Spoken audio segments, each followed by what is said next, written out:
Important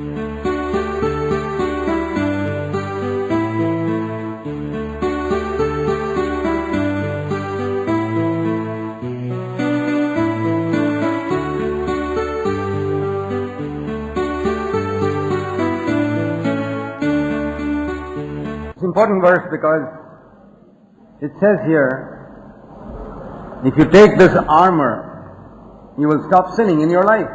ஏனென்றால் எது நிமித்தமாக ஒரு முக்கியமான வசனம், இங்கு கொடுக்கப்பட்ட ஒரு ஆயுதத்தை நீங்கள் தரித்துக் கொள்வீர்கள் என்றால் நீங்கள் உண்மையிலே ஒரு மேலான ஒரு கிறிஸ்தவ வாழ்க்கை வாழ்ந்துவிட முடியும். There are many pieces of the armor of the Christian mentioned in Ephesians chapter 6. எபேசியர் 6ஆம் அதிகாரத்திலே கிறிஸ்துவின் போர்ச்சவராக இருக்கிறவர்கள் தரித்துக் கொள்ள வேண்டிய அநேக ஆயுதங்களை குறித்து சொல்லப்பட்டிருக்கிறது. Fight against the devil. பிசாசுக்கு எதிராக யுத்தம் பண்ணுவதற்கு அவைகள் பிரயோஜனமானவைகள். Faith, the sword of the word of God. விசுவாசமாகிய கேடகம், வேதவார்த்தையாகிய பட்டயம். And here it speaks of another piece of armor. இங்கு வேறொரு ஆயுதத்தை இந்த வசனத்தில் சொல்லப்பட்டிருக்கிறது. And it says here, if you put on this armor, you will completely stop sinning in your life. இந்த ஆயுதத்தை நீங்கள் தரித்துக் கொள்வீர்கள் என்றால் நீங்கள் பாவம் செய்வதில் இருந்து முற்றிலுமாக ஓய்ந்து விடுவீர்கள். Isn't that a tremendous promise? இது பெரிய வாக்குத்தத்தம் இல்லையா? Because our biggest problem in life is that we sin. நம்முடைய வாழ்க்கையில் வருகிற மிகப்பெரிய பிரச்சனையே நாம் பாவம் செய்வதுதானே. Our problem is not sickness. நமக்கு பிரச்சனை வியாதி அல்ல. Sickness will never send you to hell. வியாதியானது நம்மை நரகத்திற்கு கொண்டு செல்லாது. Poverty will never send you to hell. வறுமை நம்மை நரகத்துக்கு கொண்டு செல்லாது. That's why I am not afraid of sickness and poverty, because it can never send me to hell. ஆகவே தான் நான் வறுமையை குறித்தோ வியாதியை குறித்து கவலைப்படுகிறதில்லை. ஏன்? அது என்னை ஒரு நாளும் நரகத்துக்கு கொண்டு செல்லாது. Sin can send me to hell, so I want to hate sin more than I want to be afraid of sinning. ஆகவே பாவமானது என்னை நரகத்துக்கு கொண்டு சென்று விடும். ஆகவே தான் பாவத்தை குறித்து மற்ற எல்லா காரியங்களை குறித்தும் பாவத்தை குறித்து அதிகமாக நான் பயப்படுகிறேன். The New Testament speaks a lot about stopping sinning.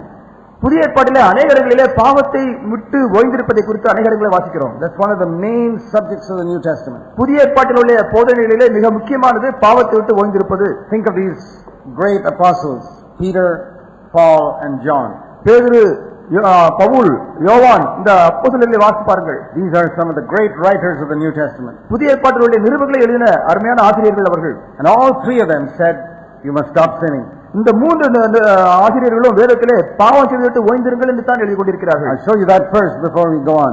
அதை உங்களுக்கு காண்பித்து விட்டு நான் கடந்து செல்ல விரும்புகிறேன். Romans chapter 6. ரோமர்களின் நிருபம் 6ஆம் அதிகாரம் verse 1. முதலாவது வசனம். What shall we say then? Are we to continue in sin that grace might increase? May it never be. How shall we who died to sin live in it? ஆகையால் என்ன சொல்லுவோம்? கிருபை பெருகும்படிக்கு பாவத்திலே நிலைநிற்கலாம் என்று சொல்லலாமோ? கூடாதே. பாவத்துக்கு மரித்த நாம் இனி அதில் எப்படி பிழைப்போம்? Then verse 15. 15வது வசனம். What then? Shall we sin because we are not under law but under grace? May it never be. இதனால் என்ன? நாம் நியாயப்பிரமாணத்திற்கு கீழ்ப்படியாமல் கிருபைக்கு கீழ்ப்பட்டிருக்கிறபடியால் பாவம் செய்யலாமா? கூடாதே. Now I don't know how it is in the Tamil, but there is a difference in verse 1 and verse 15. முதலாவது வசனத்துக்கும் 15வது வசனத்துக்கும் கொஞ்சம் வித்தியாசம் இருக்கிறது. In verse 1 it speaks about continuing in sin. பாவத்திலே நிலை நிற்கலாமா என்று முதல் வசனத்தில் சொல்லப்பட்டிருக்கிறது. Shall we continue, keep on sinning? தொடர்ந்து பாவம் செய்து கொண்டே இருக்கலாமா?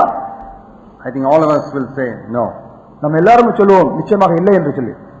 Shall we keep on sinning? நாம் தொடர்ந்து பாவம் செய்து கொண்டே இருக்கலாமா? இல்லை. Definitely we say no. நிச்சயமாக இல்லை. But verse 15 is another question. ஆனால் 15வது வசனத்திலே வேறொரு கேள்வி காணப்படுகிறது. What shall we say? நாம் என்ன சொல்லுவோம்? Shall we sin even once in future? வரும் நாட்களிலே ஒரு முறை கூட பாவம் செய்யலாமா?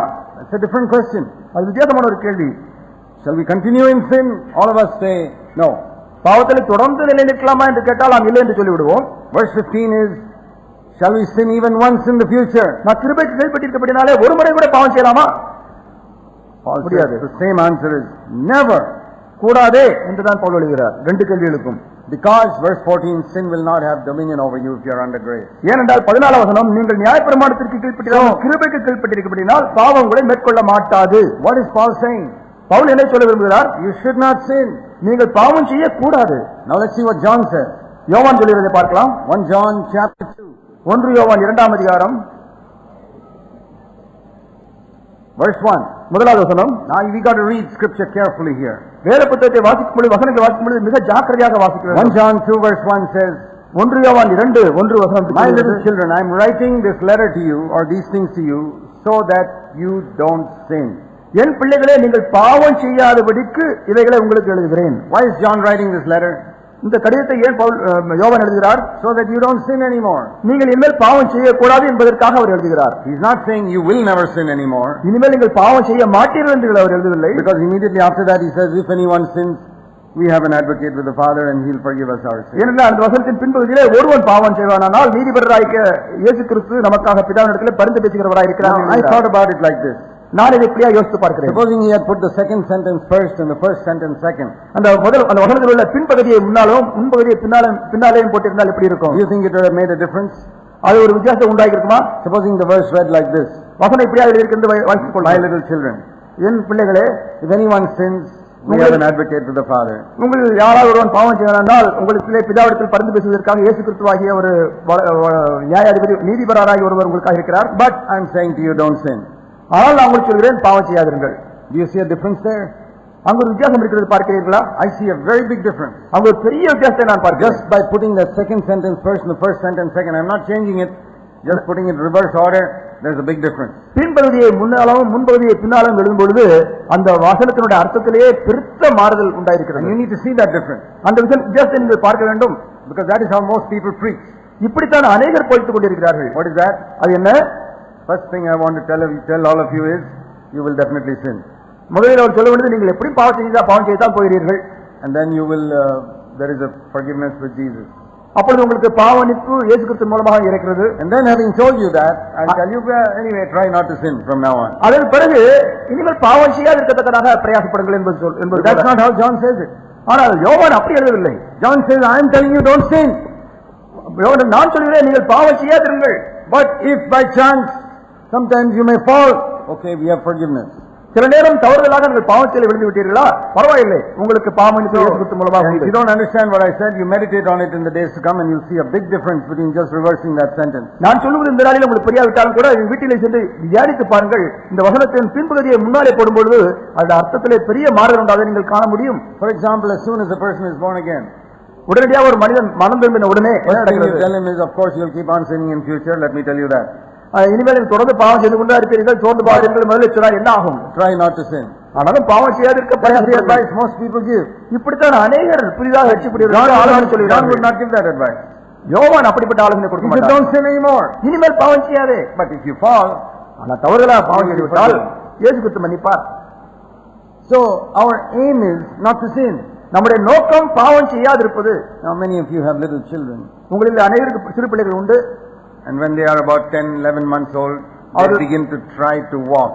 அவர்கள் 10, 11 மாதங்களில் இருக்கும் பொழுது நடக்க ஆரம்பிக்கிறார்கள். So what do you encourage them to do? அவர்களை பார்த்து நீங்கள் எப்படி உற்சாகப்படுத்துவீர்கள்? You look at them and say, come on, walk. I know you can walk. You can walk. You can walk. உடனே நடக்க முடியும். நடந்து வா ஒரு எட்டு வழி என்று சொல்லி நடந்து வர. That's good. You can walk. ரொம்ப நல்லது. நல்லா நடக்கிற. நல்லா நட. இன்னொரு எட்டு அப்படி சொல்லி நடக்க. You don't tell that child, of course you'll fall. I know you'll fall. I know you. That's not what you tell a child. அந்த பிள்ளையை பார்த்து நீ எப்படி கீழே விழத்தான் போற, விழுந்துறதான் செய்வாய், ஒரு எட்டு வட்டாலும் விழுந்துருவ அப்படி நம்ம பிள்ளையை பார்த்து சொல்லிடுறதே இல்லை. That's what John is saying. அதைத்தான் யோவான் சொல்கிறார். We can walk without falling. விழாமல் பாவம் செய்யாதபடி வாழ முடியும். Don't sin. பாவம் செய்யாதே. It's not that we will never fall. நாம் விழவே மாட்டோம் என்று அந்த அர்த்தத்தில் சொல்லவில்லை. Even we can trip outside and fall on the ground. நாம் கூட நடந்து போகும்போது வலிக்கு தரையில விழுந்து விட முடியும். No, none of us can say we will never trip on the stone or anything. நாம் கல்லையில தட்டி எதிலேயும் வலிக்கு விழ மாட்டோம் என்று ஒருவரும் தைரியமா சொல்ல முடியாது. But that is so rare because we have learned to walk. நாம நடக்க கற்றுக்கொண்ட நிமித்தமாக நாம் அப்படி தடிக்கு விழுவது ரொம்ப அபூர்வமான ஒரு காரியம். See, Paul and John are both saying, don't sin. பவுலும் யோவானும் ரெண்டு பேரும் எழுதுகிறார்கள், பாவம் செய்யாதீர்கள். Now there was no such exhortation in the Old Testament. பழைய ஏற்பாட்டிலே பாவம் செய்யாதீர்கள் என்ற போதனை கிடையவே கிடையாது. 1 Peter 4, Peter says the same thing. பேதுரு கூட 1 பேதுரு 4ஆம் அதிகாரத்திலே அதைத்தான் எழுதுகிறார். You can stop sinning. நீங்கள் பாவம் செய்வதில் என்று ஓய்ந்திருக்க முடியும். And to stop sinning you need one piece of armor. அப்படி பாவத்திட்டு ஓய்ந்திருப்பதற்கு உங்களுக்கு ஒரு ஆயுதம் தேவை. You know what their armor is? அந்த ஆயுதம் என்ன தெரியுமா? A mind to suffer. பாடுபடத்தக்கதாக ஒரு சிந்தையை தரித்திருப்பது. It says arm yourself with the same mind that Jesus had to suffer in the flesh. கிறிஸ்து பெற்றிருந்தது போல மாம்சத்திலே பாடுபடுவதற்கான சிந்தையை நீங்களும் பெற்றுக் கொள்ளுங்கள். அது ஒரு ஆயுதமாக இருக்கட்டும். In English it is arm yourself. That means put on this armor. ஆங்கிலத்திலே இந்த ஆயுதத்தை நீங்கள் தரித்துக் கொள்ளுங்கள் என்று சொல்கிறது போல இருக்கிறது. Put on the armor. இந்த ஆயுதத்தை நீங்கள் போட்டுக் கொள்ளுங்கள். To suffer in the flesh. மாம்சத்திலே பாடுபடுவதற்கான அந்த சிந்தையை ஒரு ஆயுதத்தை போல தரித்துக் கொள்ளுங்கள். And if you do that, நீங்கள் அதை செய்யும் பொழுது you will stop sinning. நீங்க பாவம் செய்வதை விட்டு ஓய்ந்து விடுவீர்கள். Why do you sin? Then why do you sin? ஆனால் ஏன் நீங்கள் பாவம் செய்கிறீர்கள்? Because you don't have this armor. இந்த ஒரு ஆயுதம் உங்களுக்கு இல்லாத நிமித்தமாக நீங்கள் பாவம் செய்கிறீர்கள். Have you understood now why anytime you fall into sin, why you sin?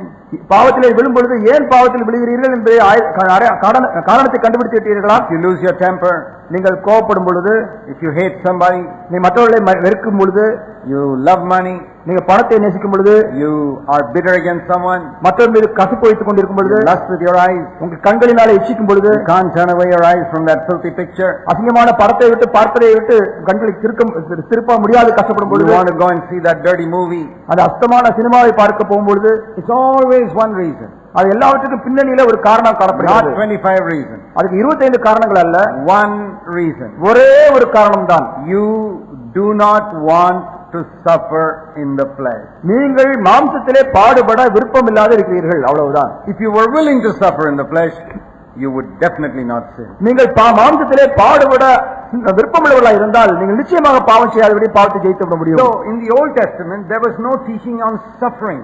பழைய ஏற்பாட்டு காலத்திலே பாடுபடுவதை குறித்து ஒரு போதனையே கிடையாது. No, in the Old Testament it is only how God will prosper you and bless you with all types of material things. பழைய ஏற்பாட்டு காலத்திலே தேவன் உங்களை எப்படி ஆசீர்வதிக்க முடியும், எப்படி அபரிதமாக உலகத்தின் ஐஸ்வர்யங்களை கொடுக்க முடியும் என்பதுதான் போதனைகள் காணப்படுகிறது. But in the New Testament, ஆனா புதிய ஏற்பாட்டிலே so much teaching about suffering. எப்படியாக பாடுபட வேண்டும் என்று சொல்லி அநேக போதனைகள் கொடுக்கப்பட்டிருக்கிறது. Right from the very first Sermon on the Mount, அந்த மலைப்பிரசங்கத்திலிருந்து ஆரம்பித்து அது நடந்து வருகிறது. We were talking about some of the privileges we have in the New Testament. இந்த நாட்களிலே நமக்கு புதிய ஏற்பாட்டு காலத்தில் வாழ்ந்து நமக்கு கொடுக்கப்பட்ட விசேஷ சலுகைகளை குறித்து நாம் பார்த்துக் கொண்டிருக்கிறோம். We have been very excited by listening to all the things we heard in the last couple of days. கடந்த 2 நாட்களாக நாம் கேட்ட அநேக செய்திகளை குறித்து நாம் மிகவும் ஆனந்த கலிகூர்ந்து கொண்டிருக்கிறோம். I hope you'll be equally excited today when you hear about suffering. பாடுபடுவதை குறித்து நீங்கள் கேட்கும்போது கூட அதே வண்ணமாக நீங்கள் சந்தோஷப்பட்டு கலிகூற வேண்டும் என்று நான் விரும்புகிறேன். Why?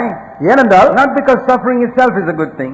அந்த பாடுபடுவது நன்மை என்று நான் உங்களுக்கு சொல்லவில்லை. But through this suffering, if I can stop sinning, இந்த பாடுபடுவதன் மூலமாக நீங்கள் பாவம் செய்வதை விட்டு ஓய்ந்து விடுவீர்களே, I'm ready for it. அதற்காக நான் சந்தோஷப்படுகிறேன். You know how God has made childbirth in such a way that a woman has to suffer tremendously in bringing forth a child. தேவன் ஒரு குழந்தை பேட்டை எப்படியாக நியமித்திருக்கிறார். ஒரு ஸ்திரீ கர்ப்பவதனை பட்டுதான் அந்த பிள்ளையை பெற்றுக்கொள்ள முடியும். So many children, so many mothers suffer so much throughout that 9-month period. சில தாய்மார்கள் அந்த 9 மாதம் பிள்ளையை சுமக்கிற நாள் முழுவதுமே அவர் பாடுபட்டுக் கொண்டுதான் இருப்பார்கள். Right from the beginning they vomit and they don't feel like eating anything. அவர்கள் கருத்தெடுத்த நாளிலிருந்து அவர்கள் ஆகாரம் சாப்பிட முடியாதபடி வாந்தி எடுத்துக்கொண்டு மிகவும் கஷ்டப்படுவார்கள். So easily, வெகு எளிதிலே களைத்து போய்விடுவார்கள். They have to rest so much. அவர்கள் அதிகமாக இளைப்பாற வேண்டியிருக்கும். Right up to the end, and even at the time of birth, it's terrific pain. கடைசி நேரத்தில் அந்த பிள்ளையை பெற்றுக்கொள்கிற அந்த நேரம் கூட அதிகமான வேதனையை கடந்து செல்ல வேண்டியிருக்கும். But then Jesus said, all of that is forgotten when she sees that child that she has got. அந்த குழந்தை பெற்ற உடனேயே அவள் கடந்து போன எல்லா வேதனையும் மறந்து விடுகிறாள் என்று வேதத்தில் எழுதப்பட்டிருக்கிறது. Now you would think that a mother who has gone through that will say, oh, I never want to have another child. அப்படி வேதனையை கடந்து போன ஒரு தாய் எனக்கு இனிமேல் வேறு பிள்ளையே வேண்டாம் என்று சொல்வான் என்று நினைக்கிறீர்களா? But you know there are mothers who have 10, 12 children. உங்களுக்கு 10, 12 பிள்ளைகளை பெற்ற தாய்மார்களை பார்த்திருக்கிறீர்களா? I have seen mothers with 10, 12, 15 children. 12, 15 பிள்ளைகளை பெற்றுக்கொண்ட தாய்மார்களை நான் பார்த்திருக்கிறேன். They are very happy. அவர்களுக்கு அவளை பிள்ளைகளை பெற்றுக்கொண்டது மிகுந்த சந்தோஷம் தான். How is that? எப்படி? Because at the end of all the suffering they get a child. அந்த எல்லா வேதனைகளுக்கு முடிவிலே அவர் சந்தோஷமாக அவர் பிள்ளையை பெற்றுக் கொண்டிருக்கிறார்களே. Every mother loves a child. ஒவ்வொரு தாயும் தான் பெற்ற பிள்ளையை அவ்வளவாக நேசிக்கிறாள். And doesn't mind the suffering. அது நிமித்தமாக அவள் கடந்து போன வேதனை எல்லாம் அவள் மறந்து விடுகிறாள். You know, in India, if we don't have many children, it is more due to our financial and economic considerations. இந்தியாவிலே அநேக பிள்ளைகளை பெற்றுக்கொள்ளாத இருப்பதற்கு ஒரே காரணம் பண பற்றுபாடும் தரித்திரமும் தான். We don't have the resources and the money to take care of it. நம் பிள்ளைகளை படிக்க வைப்பதற்கு வளர்ப்பதற்கு போதுமான அளவுக்கு நமக்கு வருமானம் இல்லை. Otherwise all you mothers love children. இல்லாத பட்சத்திலே அவர்கள் அநேக பிள்ளைகளை பெற்றவர்களுக்கு எல்லா தாய்மார்களும் விருப்பமுள்ளவர்களாக தான் இருப்பார்கள். If you are a woman, a wife, and you don't love children, I think you are abnormal. You are not a normal woman. ஒரு மனைவியா இருந்து தாயா இருக்கிற ஒரு ஸ்திரீ தன் பிள்ளைகளை நேசிக்க விரும்பவில்லை என்றால் அவள் இயற்கையாக இருக்கவில்லை, அவள் வேறு விதமாக தவறாக காணப்படுகிறான் தான் நான் சொல்லுவேன். Any wife who says, no, I don't like children, I believe you're abnormal. You're not a normal ஒரு human. மனைவி எனக்கு பிள்ளை வேண்டாம், பிள்ளைகளை பெற்றுக்கொள்ள விரும்பவில்லை என்று சொன்னால் அவள் இயற்கையாக காணப்படவில்லை, ஏதோ ஒரு தவறான கண்ணோட்டத்தில் காணப்படுகிறான்னு சொல்லலாம். You must pray that God will make you normal. உங்களை இயற்கையாக மாற்றத்தக்கதாக நீங்கள் ஜெபியுங்கள். Because Jesus said that a woman forgets the suffering when for the joy that there is in a child coming to the world. இயேசு கிறிஸ்து சொல்கிறார், ஒரு ஸ்திரீ இந்த பூமிக்கு ஒரு குழந்தை பிறந்த உடனே அதுக்காக தான் பட்ட பாடுகள் வேதனைகள் எல்லாம் மறந்து விடுகிறாள் என்று சொல்லியிருக்கிறார். And it's like that. Many things in the world we get through suffering. இந்த உலகத்திலும் கூட அதே விதமாக நாம் பெற்றுக்கொள்கிற அநேக காரியங்கள் பாடுகள் வழியாகத்தான் பெற்றுக்கொள்ள வேண்டும். Why do you allow your children to go through such a struggle of studying in school and college? பள்ளிக்கூடத்திலேயும் கல்லூரியிலேயும் உங்க பிள்ளைகள் எவ்வளவாக கஷ்டப்பட்டு படிப்பதற்காக ஏன் நீங்க அனுமதிக்கிறீர்கள்? How many hours they have to sit up at night and study their books? இரவு நேரங்களிலே வெகு நேரம் விழித்திருந்தே ஒரு பாடப்புத்தகங்களை படிப்பதற்கு நீங்கள் ஏன் அனுமதிக்கிறீர்கள்? அதெல்லாம் பெரிய பாடுகள் தானே. And how much money the parents have to spend to put their child through college and technical education? கல்லூரி படிப்பிலும் விஞ்ஞான படிப்புகளிலும் பிள்ளைகளை படிக்க வைப்பதற்காக பெற்றோர்கள் எவ்வளவாக பணத்தை செலவழிக்கிறார்கள்? Why do the parents go through so much suffering of money and time? இப்படி பெற்றோர்கள் பணத்தையும் நேரத்தையும் பிரயாசத்தையும் செலவழித்து ஏன் பாடுபட வேண்டியிருக்கிறது? Why do they stand in the queue for 2-3 hours to get an application form for a college? ஒரு கல்லூரியிலே அப்ளிகேஷன் வாங்குவதற்கு 2 மணி நேரம் 3 மணி நேரம் queueல நின்று ஏன் அவர்கள் பிள்ளைகளுக்கு அப்ளிகேஷன் வாங்குகிறார்கள்? So many things in the world we suffer. இப்படி உலகத்திலே அநேக காரியங்களை நாம் செய்வதற்கு பாடுபட வேண்டியிருக்கிறது. You will never suffer if you don't feel there's something good you can get out of it. அந்த பாடுபடும் பொழுது அது நிமித்தமாக ஒரு நன்மை வருகிறது என்று நீங்கள் அறியாத பட்சத்தில் நீங்கள் பாடுபட ஆயத்தமா இருக்க மாட்டீர்கள். All these people who now go to gyms and do exercises, சிலர் உடற்பயிற்சி கழகங்களுக்கு சென்று தங்களுடைய தசையார்களை பலப்படுத்துகிறார்களே. I don't think anybody enjoys it. அதை எல்லாம் அனுபவித்து செய்கிறார்கள் நான் சொல்ல மாட்டேன். Big struggle, they perspire and suffer there. அவர்கள் வேர்த்து விறுவிறுத்து களைத்து போய் தான் அந்த பயிற்சிகளை எல்லாம் செய்கிறார்கள். But then they get those bodies like these bodybuilders. அங்கதான் அவர்கள் தங்களுடைய உடற்கட்டுகளை அப்படியாக மற்றவர்கள் பார்க்க கவர்ச்சியாக அவர்கள் உருவாக்குகிறார்கள். You see these pictures sometimes of people with muscles all over. சில நேரம் சில படங்களை தங்கள் கைகள் உடம்பு முழுவதும் தசை நார்களோடு நிறைந்து பயில்வான்களை போல இருக்கிறதை பார்த்திருக்கிறீர்கள். I look at that and I say, boy, that's wonderful. If I can have a body like that. அப்படிப்பட்ட படங்களை பார்க்கும் பொழுது எனக்கும் அப்படி ஒரு சரீரம் இருந்தால் எவ்வளவு நல்லா இருக்கும் என்று நான் நினைக்கிறேன். I can be strong and healthy. நான் மிகுந்த பலவானாக மிகுந்த சுகபத்திரமாக இருப்பேன். I realize I can't get that by sleeping in the bed the whole time.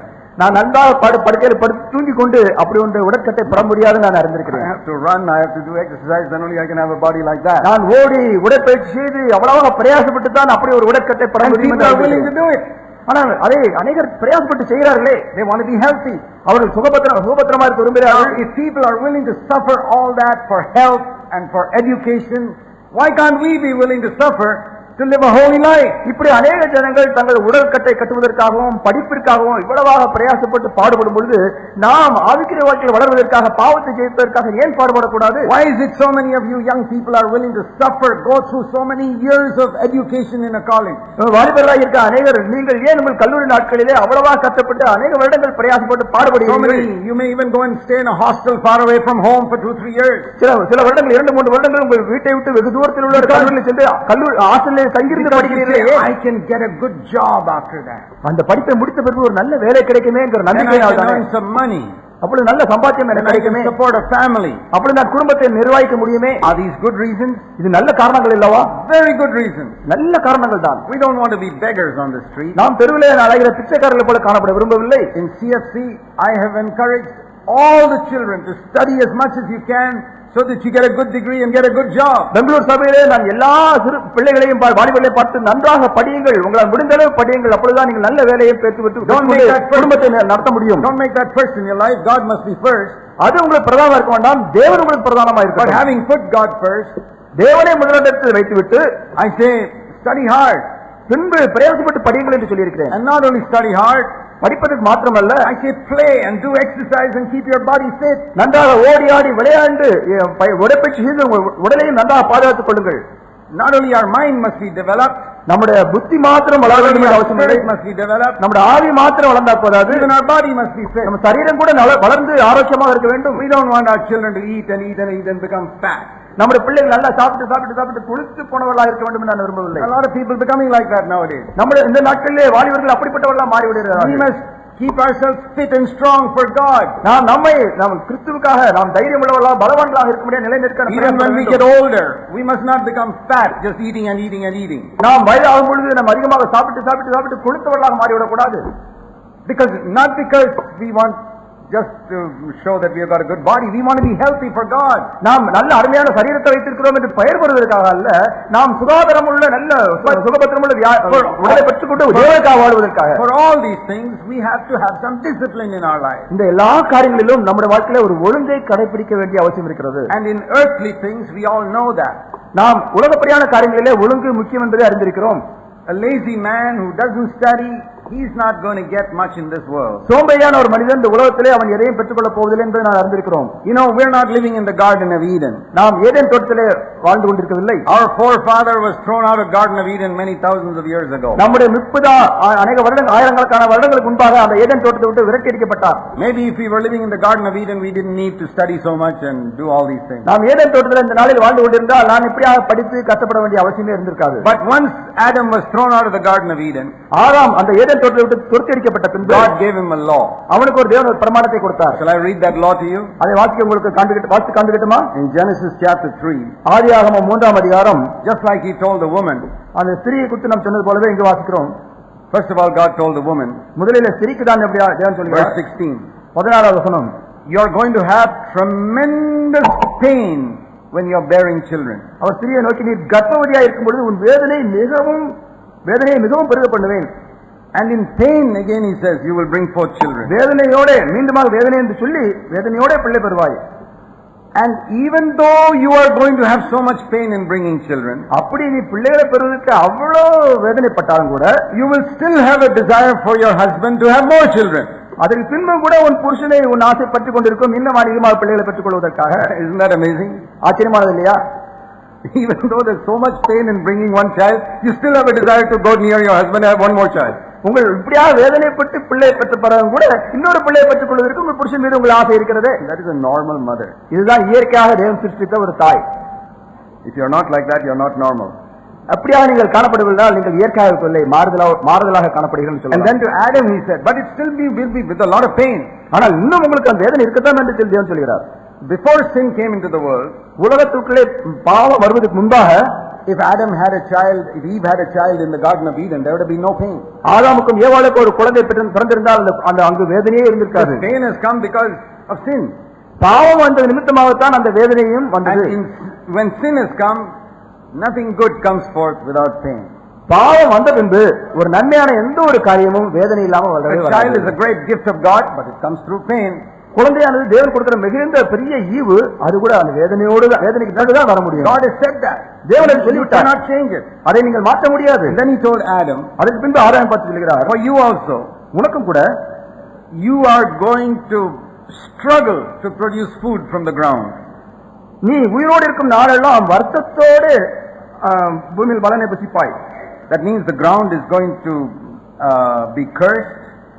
Verse 17, 17வது வசனம், the ground is cursed. 19வது வசனம், no, the verse 17, just read the whole of 17. பின்பு ஆதாமை நோக்கி, நீ உன் மனைவியின் வார்த்தையை செவி கொடுத்து புசிக்க வேண்டாம் என்று நான் உனக்கு விளக்கின விருட்சத்தின் கனியை புசித்தபடியினால் பூமி உன் நிமித்தம் சபிக்கப்பட்டது. The ground is cursed. பூமி உன் நிமித்தம் சபிக்கப்பட்டது. And in toil you will eat from it. நீ உயிரோடு இருக்கும் நாளெல்லாம் வருத்தத்தோட பலனை you're going to struggle to get food from it. அதிலிருந்து ஆகாரத்தை விளைவிப்பதற்கு நீ பாடுபட வேண்டும், பிரயாசப்பட வேண்டும். And you by the sweat, verse 19, the sweat of your face you will eat your bread. உன் முகத்தின் வேர்வையால் நீ ஆகாரத்தை புசிப்பாய். 19வது So the Lord said to Adam, now it's going to be a struggle. இப்பொழுது உனக்கு ஒரு பெரிய போராட்டம் இருக்கிறது. Life is going to be a struggle for you to earn your living. உனக்கு உலகத்திலே வாழ்கிற வாழ்க்கையானது போராட்டம் நிறைந்த உனக்கு ஆகாரத்தை சம்பாதிப்பதற்கு ஒரு போராட்டமாக தான் அது இருக்கும். That's why it's a struggle to study and get a degree. ஆகவே தான் நீங்கள் படித்து பட்டம் பெறுவதற்கு நீங்க பாடுபட வேண்டியது. That's why it's such a struggle to get admission to a college. ஆகவே தான் ஒரு கல்லூரியிலே அட்மிஷன் கிடைப்பதற்கு அவ்வளவு போராட வேண்டியது. Struggle to get a job. ஆகவே தான் வேலை கிடைப்பதற்கு கூட நீங்க போராட வேண்டியது இருக்கிறது. Just like a woman struggling to have a baby. எப்படி ஒரு ஸ்திரீ தான் பிள்ளை பெறுவதற்கு கர்ப்பவேதனைப்படுவது போல, it's all in Genesis 3. இது எல்லாம் ஆதியாகமம் 3ஆம் அதிகாரத்தில் எழுதப்பட்டிருக்கிறது. And in the same way, அதே வண்ணமாக, to overcome sin, பாவத்தை ஜெயிப்பதற்கும் கூட you have to be willing to suffer. நீங்களும் கூட பாடுபடுவதற்கு ஆயத்தமாக இருக்க If வேண்டும். you're lazy and say, no, I don't want to have any sweat on my brow, then you won't earn your bread. நீங்கள் சோம்பேறியா இருந்து நான் வேர்வை சிந்த விரும்பவில்லை என்று சொல்லிக் கொண்டீர்களா, உங்களுக்கு ஆகாரம் கிடைக்காது. So it is because of this verse that God told Adam that I tell all young people to study hard and get a good degree and get a good education. இந்த ஒரு வசனத்தை தேவன் ஆதாமுக்கு சொன்ன நிமித்தமாகத்தான் நான் இந்த நாளிலே வாலிப நாட்களிலே நீங்கள் அதிகமாக படிப்பீங்க, கஷ்டப்பட்டு படியுங்கள், படித்தால் வேலை கிடைக்கும். Study hard. நீங்கள் கஷ்டப்பட்டு படிக்க வேண்டும். Study as much as you can. உங்களால் முடிந்த அளவு படியுங்கள் and get a good job. நல்ல வேலையை பெற்றுக் கொள்ளுங்கள். Earn your bread. உங்களுக்கு ஆகாரத்தை நீங்கள் சம்பாதித்துக் கொள்ளுங்கள். Now the same principle applies to overcoming sin. இதே தத்துவம் தான் பாவத்தை ஜெயிப்பதிலும் அடங்கி இருக்கிறது. There is suffering. அங்க ஒரு பாடு உண்டு. The Old Testament didn't speak about suffering because there's no overcoming sin in the Old Testament. பழைய ஏற்பாட்டு காலத்திலே பாடுகளை குறித்து சொல்லப்படவில்லை. காரணம் என்றால் அங்கு பாடுகளுக்கு அவசியமே இல்லை, ஆசீர்வாதம் மாத்திரம்தான். They could not understand spiritual things in the Old Testament. பழைய ஏற்பாட்டு காலத்திலே வாழ்ந்தவர்கள் ஆவிக்குரிய காரியங்களை அறிந்து கொள்ள முடியாது. They could only understand earthly things. அவர்கள் பூமிக்கு அடுத்த ஆசீர்வாதங்களை மாத்திரம்தான் புரிந்து கொள்ள முடியும். You know, like a 3-year-old. 3 வயது குழந்தையை போறவர் only interested in chocolates and good food and enjoyment. அந்த 3 வயது குழந்தைக்கு நல்ல சாக்லேட், நல்ல விளையாட்டு பொருட்கள், நல்லா விளையாடுவது, சந்தோஷமா இருப்பது, things like that. விளையாட்டு பொருட்களை வைத்துக் கொண்டு அனுபவிப்பதுதான். Old Testament people were all like children. பழைய ஏற்பாட்டு பரிசுத்தவான்கள் எல்லாரும் அப்படிதான் சிறு குழந்தைகள் போலதான் காணப்பட்டார்கள். They could only understand earthly things. அவர்கள் பூமிக்கு அடுத்த காரியங்களை தான் அவர்களால் புரிந்து கொள்ள முடிந்தது. So God promised them earthly things. அவர்களுக்கு தேவன் உலகத்தின் காரியங்களை வாக்குத்தத்தம் பண்ணினார். I want to show you in Deuteronomy 28 what God promised them. உபாகமம் 28ஆம் அதிகாரத்திலே தேவன் வாக்குத்தத்தம் பண்ண காரியங்களை காண்பிக்க விரும்புகிறேன். The Lord told all the people of Israel in Deuteronomy 28, if you obey me, this is what I'll do for you. உபாகமம் 28ஆம் அதிகாரத்திலே இஸ்ரவேல் ஜனங்களை பார்த்து, நீங்கள் எனக்கு கீழ்ப்படிந்தால் இப்படி எல்லாம் உங்களுக்கு நான் செய்வேன் என்று சொல்கிறார். First of all, verse 1, you will be the highest nation in the whole world. நீங்கள் பூமியிலேயே பெரிய மேன்மையுள்ள ஜாதிகளாக இருப்பீர்கள். Nothing in heaven. பரலோகத்தில் அல்ல. This chapter is full of the blessings that will come if you obey God and the curses that will come if you disobey God. இந்த அதிகாரம் முழுவதும் நீங்கள் கர்த்தருக்கு கீழ்ப்படிந்தால் உங்களுக்கு உலகத்தில் என்னென்ன ஆசீர்வாதம் வரும், கர்த்தருக்கு கீழ்ப்படியாமல் போனால் உங்களுக்கு என்னென்ன பிரச்சனைகள் வரும் உலகத்திலே என்று தான் சொல்லப்பட்டிருக்கிறது. The first 14 verses are about the blessings. முதல் 14 வசனங்கள் உங்களுக்கு பூமியிலே கிடைக்கிற ஆசீர்வாதங்களை, and the next 54 verses are about the curses. மீதி உள்ள 54 வசனங்கள் உங்களுக்கு கர்த்தருடைய வார்த்தை கீழ்ப்படியாவிட்டால் வருகிற சாபங்களை குறித்து எழுதப்பட்டிருக்கிறது. If you read through the whole chapter, இந்த அதிகாரம் முழுவதும் நீங்கள் வாசித்து பார்த்தால், you find there is not one promise of anything in heaven. பரலோகத்தை குறித்து உள்ள ஒரு வாக்குத்தத்தத்தை கூட இந்த அதிகாரத்தில் நீங்க பார்க்க முடியாது. There is no mention of sin. இங்க பாவத்தை குறித்து எழுதப்படவில்லை. No mention of even forgiveness of sin. பாவ மன்னிப்பை குறித்து கூட இங்க எழுதப்படவில்லை. And definitely not victory over sin. நிச்சயமாக பாவத்தை ஜெயிக்கிற ஜெயம் அங்கு காணப்படவே இல்லை. What were the blessings God promised people in the Old Testament? பழைய ஏற்பாட்டு காலத்திலே தேவன் அவர்களுக்கு வாக்குத்தத்தம் பண்ணின ஆசீர்வாதங்கள் என்ன? It will be a very powerful country. நீங்கள் பலமுள்ள ஜாதியாக காணப்படுவீர்கள். Your business will prosper. உங்களுடைய வியாபாரம் செழிக்கும். You will have many children. உங்களுக்கு अनेक பிள்ளைகள் பிறக்கும். Your animals will have plenty of offspring. உங்களுடைய மிருகங்கள் நிறைய குட்டி போடும். And your enemies, your earthly enemies will be defeated. உங்களுடைய உலகப்படியான சத்துருக்கள் அவர்கள் அழிக்கப்படுவார்கள். And verse 8, your barns, that means they were all farmers those days, your barns will become bigger and bigger and bigger. You'll have so much crop. அந்த நாட்களில் அவர்கள் எல்லாம் விவசாயம் பண்ணி கொண்டிருந்த நிமித்தமாக அவர்கள் உங்களுடைய களஞ்சியங்கள் எல்லாம் நிரம்பி ஒழியும். நீங்கள் அநேக களஞ்சியங்கள் கட்டுவீர்கள், எல்லா களஞ்சியங்களும் நிரம்பி ஒழியும். That's verse 8. அது 8வது வசனம். And all the people in the earth will see you and they'll be afraid of you. Verse 10. உலகத்தில் ஜனங்கள் எல்லாம் பூமி உங்கள் கட்டுநாமம் பூமியில் ஜனங்கள் எல்லாம் உங்களை கண்டு பயப்படுவார்கள். And verse 11, the Lord will make you fantastically rich in money and earthly things. 11ஆம் அதிகார வசனத்தில் வாசிக்கலாம், பூமியில் உள்ள ஜனங்கள் நீங்கள் எல்லாம் அப்படியே ஆசீர்வதிக்கப்பட்டு பூமியில் உள்ள பூரண நன்மையும் பரிபூர்ண நன்மையும் பெற்றுக் கொள்வீர்கள். And you will get such a lot of rain from heaven that you will become so rich with your crops. Verse 12. வானத்திலிருந்து அவ்வளவாக மழை பெய்து உங்களுக்கு அதிகமாக விளைச்சலை உருவாக்கி நீங்கள் செல்வ செழிப்பிலே வாழ்ந்து கொண்டிருப்பீர்கள். And at the end of it all you think some spiritual thing will be there. No. அதுக்கு கடைசியிலே ஆவிக்குரிய ஆசீர்வாதம் ஏதாவது இருக்குமா என்று தேடி பார்த்தால் ஒன்றுமே இல்லை. Nothing. ஒன்றுமில்லை. Even when it says the Lord will establish you, verse 9, as a holy people to himself, all it means is the Lord will keep you as a people separated to himself. That's all it means. 9வது வசனத்திலே கர்த்தர் உங்களுக்காக தம்மை பரிசுத்த ஜனங்களாக நிலைப்படுத்துவார் என்று சொல்வது கூட உலகத்தை விட்டு பிரிந்து அவர்கள் பரிசுத்தமாக காணப்படுவார்கள். அவ்வளவுதான். Not telling them they'll get victory over sin. அவர் பாவத்தை ஜெயிப்பார்கள் என்று தேவன் சொல்லவில்லை. The whole thing is earthly. அது முழுவதுமே முழுக்க உலக ஆசீர்வாதங்கள். And the next 54 verses, மீதி 54 வசனங்கள், if you don't obey me, the Lord says, நீங்கள் எனக்கு கீழ்ப்படியாவிட்டால் என்ன சொல்லுவேன் என்று சொல்கிறார். The opposite will happen. இதுக்கு நேர்மாறான எதிர்மாறான எல்லா சாபங்களும் வரும். Curse. சாபங்கள் தான். There'll be confusion in your life. உன்னுடைய வாழ்க்கையில குழப்பங்கள் இருக்கும். There'll be all types of sicknesses. Verse 21. 21 எல்லா விதமான வியாதிகளும் உனக்கு வரும். Verse 22, you'll have consumption and fever and inflammation and all types of sicknesses. 22 சொல்லப்பட்டது போல உங்களுக்கு காய்ச்சலும் உஷ்ணத்தினாலும் எரிப்பந்தங்களும் வறட்சியினாலும் கருத்தாலும் எல்லாம் உங்களுக்கு வரும். As a farmer, verse 24, there'll be no rain, only dust will fall on your field. நீங்கள் விவசாயிகளா இருக்கும் பொழுது 24 வசனத்தின்படி உங்களுக்கு மழை பதிலாக உங்க மண்ணு தான் புளிதான் அங்க பெய்யும். And you will be defeated when you're in front of your enemies, verse 25. 25 வசனத்தில் சத்துருக்கள் முன்பாக நீங்கள் முறியடிக்கப்படுவீர்கள். And your dead bodies, verse 26, the birds will eat. உங்கள் பிணத்தை ஆகாயத்து பறவைகள் எல்லாம் சாப்பிடும். And you will get, verse 27, boils and tumors and scabs and itches, and you try your best, you will not be healed from them. உங்க 24 நீங்க குணமாக முடியாதபடிக்கு உங்களுக்கு பருக்களும் மூலவியாதியும் சொறியும் சிறந்தும் வந்து நீங்கள் And verse 28, you will get madness and blindness. 28 நீங்கள் புத்தி மயக்கம் பைத்தியம் பிடிக்கும் குருட்டாட்டம் வரும் கண் தெரியாம குருடனாக மாறுவீர்கள். And you will get engaged to a wife, verse 30, and somebody else will marry her. 30 நீங்க யாரோ ஒரு பெண்ணை திருமணம் பண்ணுவீங்க, நிச்சயம் பண்ணுவீங்க, வேற ஒருத்தர் அந்த பெண்ணை திருமணம் பண்ணிடுவாங்க. Verse 32, your sons and daughters will be kidnapped by the enemy and taken to be their slaves. 32 வசனத்தில் உங்கள் குமாரர்களும் குமாரத்திகளும் உங்கள் சத்துருக்களால் கவரப்பட்டு அவர்கள் அடிமைகளாக கொல்லப்படுவார்கள். Verse 34, you will be driven mad by what you see. நீங்கள் பார்க்கிற காரியங்களை கண்டே உங்கள் மதி மயங்கி போய்விடும். And you say, Lord, enough. ஆண்டவரே போதும் நீங்க No, it's not enough. I've got to tell you some more, the Lord. ஆனா தேவன் இல்ல போதாது, இன்னும் உங்களுக்கு சாபம் இருக்குன்னு தொடர்ந்து சொல்லிட்டே இருக்கார். The Lord will strike you on your knees and legs, verse 35, with boils. உங்கள் உள்ளங்காலையும் முழங்காலையும் தேவன் தொடைய எரிப்பந்தத்தினாலும் பருக்களாலும் பாதிப்பார். 38, you'll put so much seed, but you'll get very little crop. 36 Just like all these boils and sicknesses and all, that is not God's will for us. It's a curse. இப்படி பருக்களும் வியாதிகளும் வந்திருப்பது ஒரு நாளும் தேவனுடைய ஆசீர்வாதம் அல்ல, அது தேவனுடைய சாபம் தான். And he says you'll be so hungry, verse 53, that you'll eat your own children.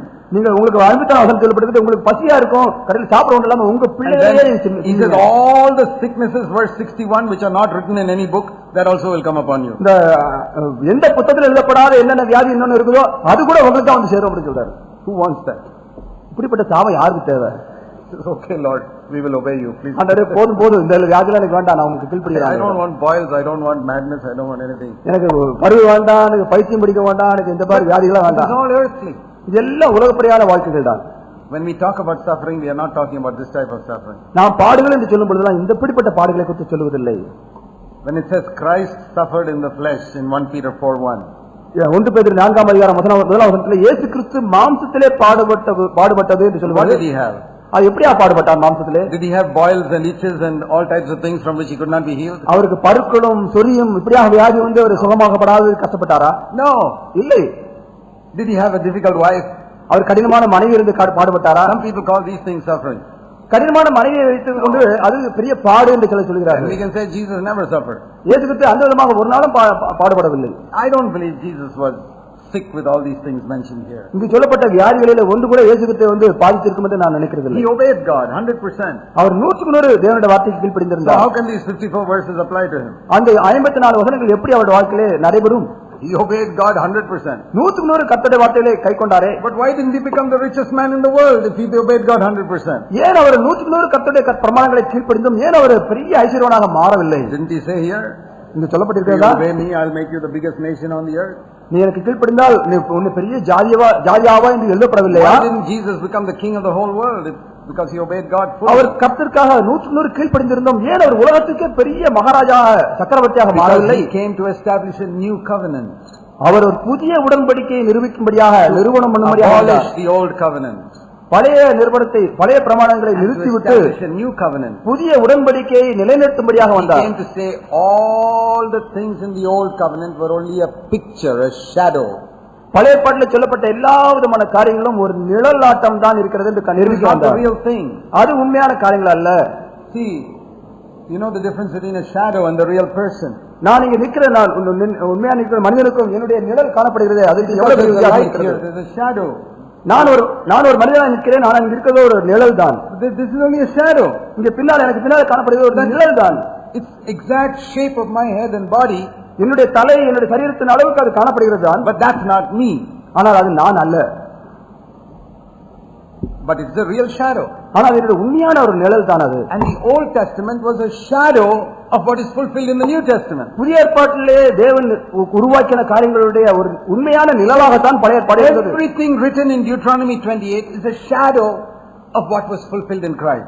கிறிஸ்துவுக்குள் நிரூபிக்கப்பட்ட எல்லா காரியங்களுடைய நிழலாக பழைய ஏற்பாட்டில் உள்ள உபாகம் 28ஆம் அதிகாரத்தின் ஆசீர்வாதம் காணப்படுகிறது. So, when I read Deuteronomy 28, உபாகம் 28ஆம் அதிகாரத்தை நான் வாசிக்கும் பொழுது that is Old Testament. அது பழைய ஏற்பாடு என்று How does it சொல்கிறது. apply to the New Testament? இந்த ஆசீர்வாதங்கள் புதிய ஏற்பாட்டில் எனக்கு எப்படி அது பொருந்தும்? That means அதனுடைய அர்த்தம் என்ன?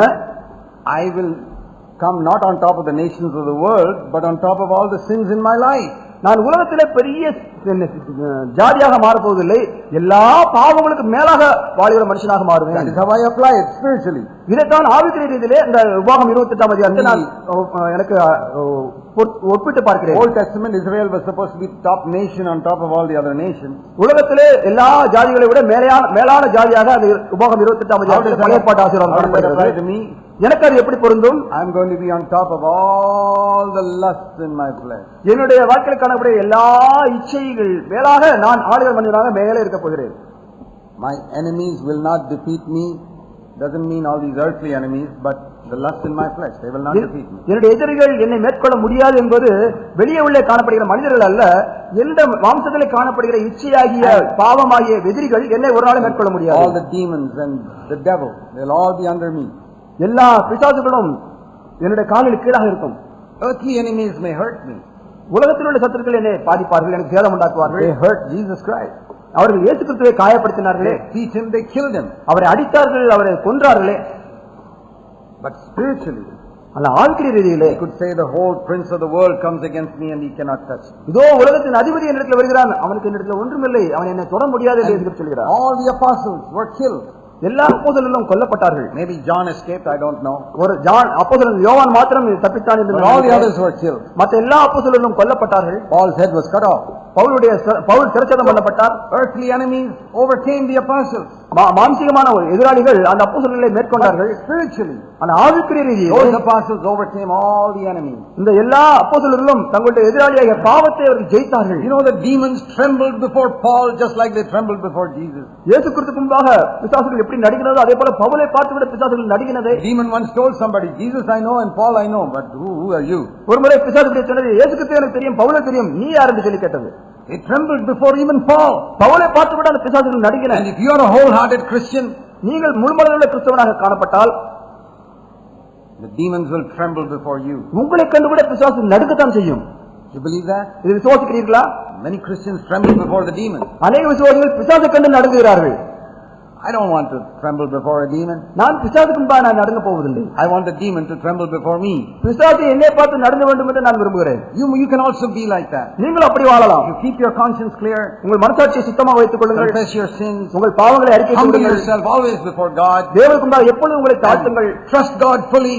முழுமையாக And say, Lord, I want to live wholeheartedly for you. ஆண்டவரே, நான் முழுமனதாக உமக்காக வாழ விரும்புகிறேன் என்று சொல்லுங்கள். Demons will tremble when they hear your name. உங்கள் பெயரை கேட்டாலே பிசாசு நடுங்கும். You know how the demons were when Jesus was on earth? இயேசு கிறிஸ்து பூமியில இருக்கும் பொழுது பிசாசு அவரை பார்த்து எப்படி நடுங்கினது தெரியுமா? Jesus was going from Galilee to Jerusalem walking. கலிலேயாவிலிருந்து எருசலேமுக்கு நோக்கி அவர் இயேசு கிறிஸ்து நடந்து போய் கொண்டிருக்கிறார். The demons in Jerusalem will say, he's coming, he's coming, he's coming. அந்த எருசலேமில் பிசாசுகள் ஐயோ அவர் வராருன்னு சொல்லி அலறி கொண்டிருக்கும். And when you go from one place to another place here in Tamil Nadu, தமிழ்நாட்டில் ஒரு ஊர்ல இன்னொரு ஊருக்கு போகும் பொழுது the demons will say the same thing, he's coming, he's coming. ஐயோ அந்த சவர் வருகிறான்னு சொல்லி பிசாசுகள் நடுங்கும், கொலை நடுக்கம் பிடிக்கும். You want to be a brother like that? அப்படிப்பட்ட சவரனாக வாழ You want to விரும்புகிறீர்களா? be a sister like that? அப்படிப்பட்ட சகோதரிகளாக காணப்படுகிறீர்களா? முழு மனதாக The demons tremble when they hear that you are coming to some place. நீங்கள் அந்த ஊருக்கு வருகிறீர்கள் என்று கேள்விப்பட்ட உடனே அந்த ஊரில் உள்ள பிசாசுகள் நடுங்க வேண்டும். Because you're a holy brother. நீங்கள் அவ்வளவு பரிசுத்தமான சகோதரன், You're a holy sister. ஒரு பரிசுத்தமான சகோதரி. You're absolutely righteous with money matters. பண விஷயத்திலே 100% நேர்மையாக You're காணப்படுகிறீர்கள். not in debt to anybody. எந்த மனிதருக்கும் நீங்கள் கடன்படவில்லை. You've got no bitterness against anyone. எந்த மனிதருக்கு விரோதமாக ஒரு கசப்பு You've இருப்பதில்லை. forgiven everybody. எல்லா மனிதர்களையும் மன்னித்து God விட்டீர்கள். may have mightily blessed you, but you're not proud of it. தேவன் உங்களை அவ்வளவு ஆசீர்வதித்திருக்கிறார், அங்கே You're பெருமைப்படாதிருக்கிறீர்கள். always humble. நீங்கள் எல்லா You சமயத்திலும் always தாழ்மையாக keep your இருக்கிறீர்கள். face in the dust. உங்கள் முகத்தை எப்பொழுதும் புழுதியிலே வைத்துக் கொண்டே இருக்கிறீர்கள். And you love everybody. எல்லாரையும் You keep a நேசிக்கிறீர்கள். pure, holy life. உங்களுடைய பரிசுத்தமான வாழ்க்கையை You keep your thought life pure. உங்கள் சிந்தனை வாழ்க்கையை பரிசுத்தமாக காத்துக் கொண்டிருக்கிறீர்கள். Demons will tremble when they know you're coming to some town. நீங்கள் அந்த ஊருக்கு வரும்பொழுது அந்த ஊரில் பிசாசுகள் உங்களை பார்த்து நடுங்கும். Just like they trembled at Jesus. இயேசு கிறிஸ்துவை பார்த்து நடுங்கினது போல The உங்களை பார்த்து demons நடுங்கும். trembled when they heard Paul was coming somewhere. Pavul வருகிறான் கேள்விப்பட்ட உடனே அங்கே உள்ள அசுத்தாவிகள் நடுங்கின. That is the spiritual application of what we read in Deuteronomy 28. அப்போ உபாகமம் 28ஆம் அதிகாரத்தில் சொல்லப்பட்ட ஆசீர்வாதம் ஆவிக்குரிய ரீதியிலே இப்படித்தான் அடங்கும். The Lord said, The enemies will tremble when they hear that Israel is coming here. இஸ்ரவேலர்கள் வருகிறான்னு சொன்ன உடனே அந்த இஸ்ரவேல் அவருடைய எதிராளிகள் எல்லாம் நடுங்கினார்களே. You know, that's what happened when Israel went through the wilderness. வனாந்தரத்தின் வழியாக இஸ்ரவேல் ஜனங்கள் போகும்பொழுது அவருடைய எதிராளிகள் எல்லாம் அப்படிதான் The நடுங்கினார்கள். Moabites trembled. They said, "Oh, the mighty army of Israel is coming here." இஸ்ரவேலுடைய வல்லமையான சேனை வருகிறது என்று சொல்லி அந்த மோவாபியர்கள் எல்லாம் நடுங்கினார்கள். I want to ask you, நான் உங்களை பார்த்து ஒரு கேள்வி கேட்கிறேன். how many demons tremble when they hear that you are going to some place? ஒரு ஊருக்கு நீங்கள் செல்லும் பொழுது அந்த ஊரில் எத்தனை பிசாசுகள் உங்களை பார்த்து நடுகிறது என்று நீங்கள் கண்டுபிடித்திருக்கிறீர்கள்? It doesn't matter if you're an unknown person. நீங்கள் முகவரி இல்லாத நபராக கூட இருக்கலாம். Peter was an unknown fisherman, but the demons trembled when he went to some place. பேதுரு ஒரு முகவரி இல்லாத ஒரு மீன் பிடிக்கிறவனா இருந்தான். ஆனால் பேதுரு பார்த்து பிசாசுகள் நடுங்கின. You can be like that. நீங்கள் அப்படி இருக்கலாம். But if you are half-hearted, நீங்கள் அரைகுறை மனதா you இருந்தால், live for the world, உலகத்தாக வாழ்ந்து you கொண்டிருந்தால், sit at home and fight with your husband and wife, நீங்கள் வீட்டில் உட்கார்ந்து மனைவிடத்திலேயே புருஷனிடத்தை சண்டை போட்டுக் you are கொண்டிருந்தால், careless in money matters, பண விஷயத்துல அஜாக்கிரதையா இருந்து some கொண்டிருந்தால், little thing God does for you and you become proud, ஒரு சின்ன காரியத்தை தேவன் கொடுத்த உடனே உங்கள் தலை பெருத்து then the பெருமையாக devil will say, அப்படி பிசாசு சொல்லுவான், "Oh, him, அந்த மனுஷனா தெரியும் எனக்கு, that sister, forget it." அந்த சிஸ்டரா, அட கவலைப்படாத, You just go for the meetings and say hallelujah, we are not afraid of them. கூட்டத்துக்கு போவாங்க, அல்லேலூயான்னு கத்த போடுங்க, அவ்வளவுதான், வேற ஒண்ணும் இல்ல. Don't be a brother sister like that. அப்படி ஒரு சகோதரனா இருக்க வேண்டாம் நீங்க. You say, "Lord, I've got only one life to live on this earth. ஆண்டவரே, இந்த உலகத்தில் எனக்கு ஒரே வாழ்க்கை தான் இருக்கிறது. I want to be a person who makes the demons tremble wherever I go. நான் எங்க போனாலும் பிசாசை நடுநடுங்கப்படுகிற மனுஷனா நான் வாழ வேண்டும் ஆண்டவரே. I want to be like that. நான் அப்படி இருக்க I விரும்புகிறேன். want the demons to be afraid when they hear my name. என் பேரை கேட்டாலே பிசாசு நடுங்க வேண்டும் என்று நான் You விரும்புகிறேன். can be like that. நீங்களும் அப்படி வாழலாம். This is only a shadow which can be fulfilled in our life in Christ like that. பழைய பாட்டில் சொல்லப்பட்ட காரியங்கள் எல்லாம் ஒரு நிழலாட்டமாக இருந்து கிறிஸ்துவுக்குள் நமக்கு கொடுக்கப்பட்ட ஆசீர்வாதத்தை விளக்குகிறவராக They காணப்படுகிறது. could not experience this in the Old Testament. பழைய பாட்டிலே இந்த அனுபவத்தை அவர்கள் பெற்றுக்கொள்ள முடியவில்லை. The Moabites may have trembled when they heard about Israel coming, இஸ்ரவேலுடைய சேனையை பார்த்த உடனே மோவாபியர்கள் நடுங்கி இருக்கலாம். but the demons did not tremble. ஆனால் பிசாசுகள் நடுங்கவில்லை. Have you read these stories in the Gospels how Jesus would preach in a synagogue and suddenly one demon possessed man got up in the synagogue and started screaming? அங்க இயேசு கிறிஸ்து ஒரு தேவாலயத்திலிருந்து போய்த்துக் கொண்டிருக்கும் பொழுது அங்கே கூட்டத்திலிருந்து ஒரு மனிதன் பிசாசு பிடித்த மனிதன் அலற ஆரம்பித்தானே, "Oh, why have you come here to trouble us, you son of God?" தேவகுமாரனே, இயேசுவே, உங்களுக்கு உமக்கு என்ன, எங்களை காலத்துக்கு முன்பாக போதிக்க வந்தீரோ என்று அலறினானே. You know where this was happening? அது எங்க நடந்தது தெரியுமா? Not on the roadside. தெருவிலே நடக்கவில்லை. Sometimes it happened on the roadside. சில நேரம் தெருவிலே நடக்கும். But in Mark chapter 1 it says, throughout Galilee he went out casting out demons from the synagogue. Galilee தேசம் முழுதும் தேவாலயத்திலே சென்று பிசாசுகளை In the synagogue. தேவாலயத்துக்குள் தான் பிசாசு பிடித்தவர்கள் இருந்தார்கள். Now my question is this. என்னுடைய கேள்வி இதுதான். How these demon possessed people are all sitting quietly when the Pharisees were preaching? அந்த பரிசேயர்கள் போதிக்கும் பொழுது பிசாசு பிடித்தவர்கள் எப்படி தேவாலயத்துக்குள்ளே சந்தோஷமாக அமைதியாக உட்கார்ந்து கொண்டிருந்தார்கள்? Because the demon said, பிசாசு அவங்களை பற்றி சொல்லியிருக்கோம், "That Pharisee, let him preach. அந்த பரிசேயன் தானா, பிரசங்கம் பண்ணட்டும், He is not going to trouble us. இந்த பிரசங்கத்தினாலே, பரிசேயன் பிரசங்கத்தினாலே நமக்கு ஒரு தொந்தரவு கிடையாது. He's got some head knowledge. அந்த பரிசேயனுக்கு நல்ல மூளை அறிவு He's இருக்குது. trying to show he's a great preacher. தான் பெரிய பிரசங்கியான்னு சொல்லி அதை நிலைநிறுத்தும்படி And he's பிரசங்கித்துக் interested in கொண்டிருக்கிறான். money. அவன் பண ஆசை பிடிச்ச மனுஷன். He's not going to trouble us. Leave him alone." இந்த பரிசேயன் நம்மளை தொந்தரவு பண்ண மாட்டான், அவனை விட்டு விடுங்கள் சொல்லி குட்டி பிசாசுகள் ஒன்றோடு பேசிக் What கொண்டிருக்கிறான். does the devil say about you? உங்களை பற்றி பிசாசு என்ன சொல்லணும்? That fellow. ஐயோ, அந்த சவரன அட விட்டு தள்ளுப்பா, He's just trying to show he's a good preacher. That's பெரிய all. பிரசங்கியார்னு தன்னை பிரசங்க தன்மையை காட்டிக் கொண்டாரு. I know he'll preach for a long time, but he's got nothing to say. அவர் பெரிய பிரசங்கம் பண்ணுவாரு, ஆனால் சரக்கு ஒண்ணுமே இருக்காது. And everybody will be sitting there bored. I know that also. எல்லாரும் உட்கார்ந்து அப்படியே போர் அடிச்சு போய் தலையில Don't worry about it. அதை பத்தி கவலைப்பட வேண்டாம். But when Jesus came, it was not like that. ஆனா இயேசு கிறிஸ்து வரும்பொழுது அப்படி அல்ல. The demons got up, they all got trouble there. இயேசு கிறிஸ்து பார்த்த உடனே பிசாசுகள் அலற ஆரம்பித்தது. There are demons in Christian meetings today. கிறிஸ்தவ கூட்டங்களில் கூட இந்த நாளிலே பிசாசுகள் இருக்கிறது. We must disturb them.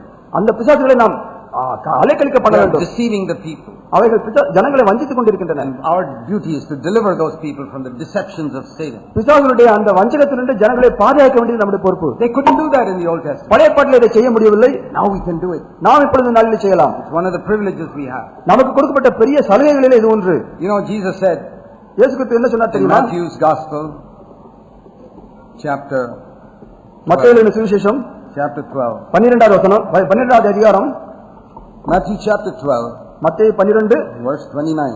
29வது வசனம். How can anyone enter a strong man's house and carry off his property unless he first binds the strong man? Then he can plunder his house. அன்றியும் பலவானை முந்தி கட்டினால் ஒழிய பலவானுடைய வீட்டுக்குள் ஒருவன் புகுந்து அவன் உடைமைகளை எப்படி கொள்ளையிடக்கூடும்?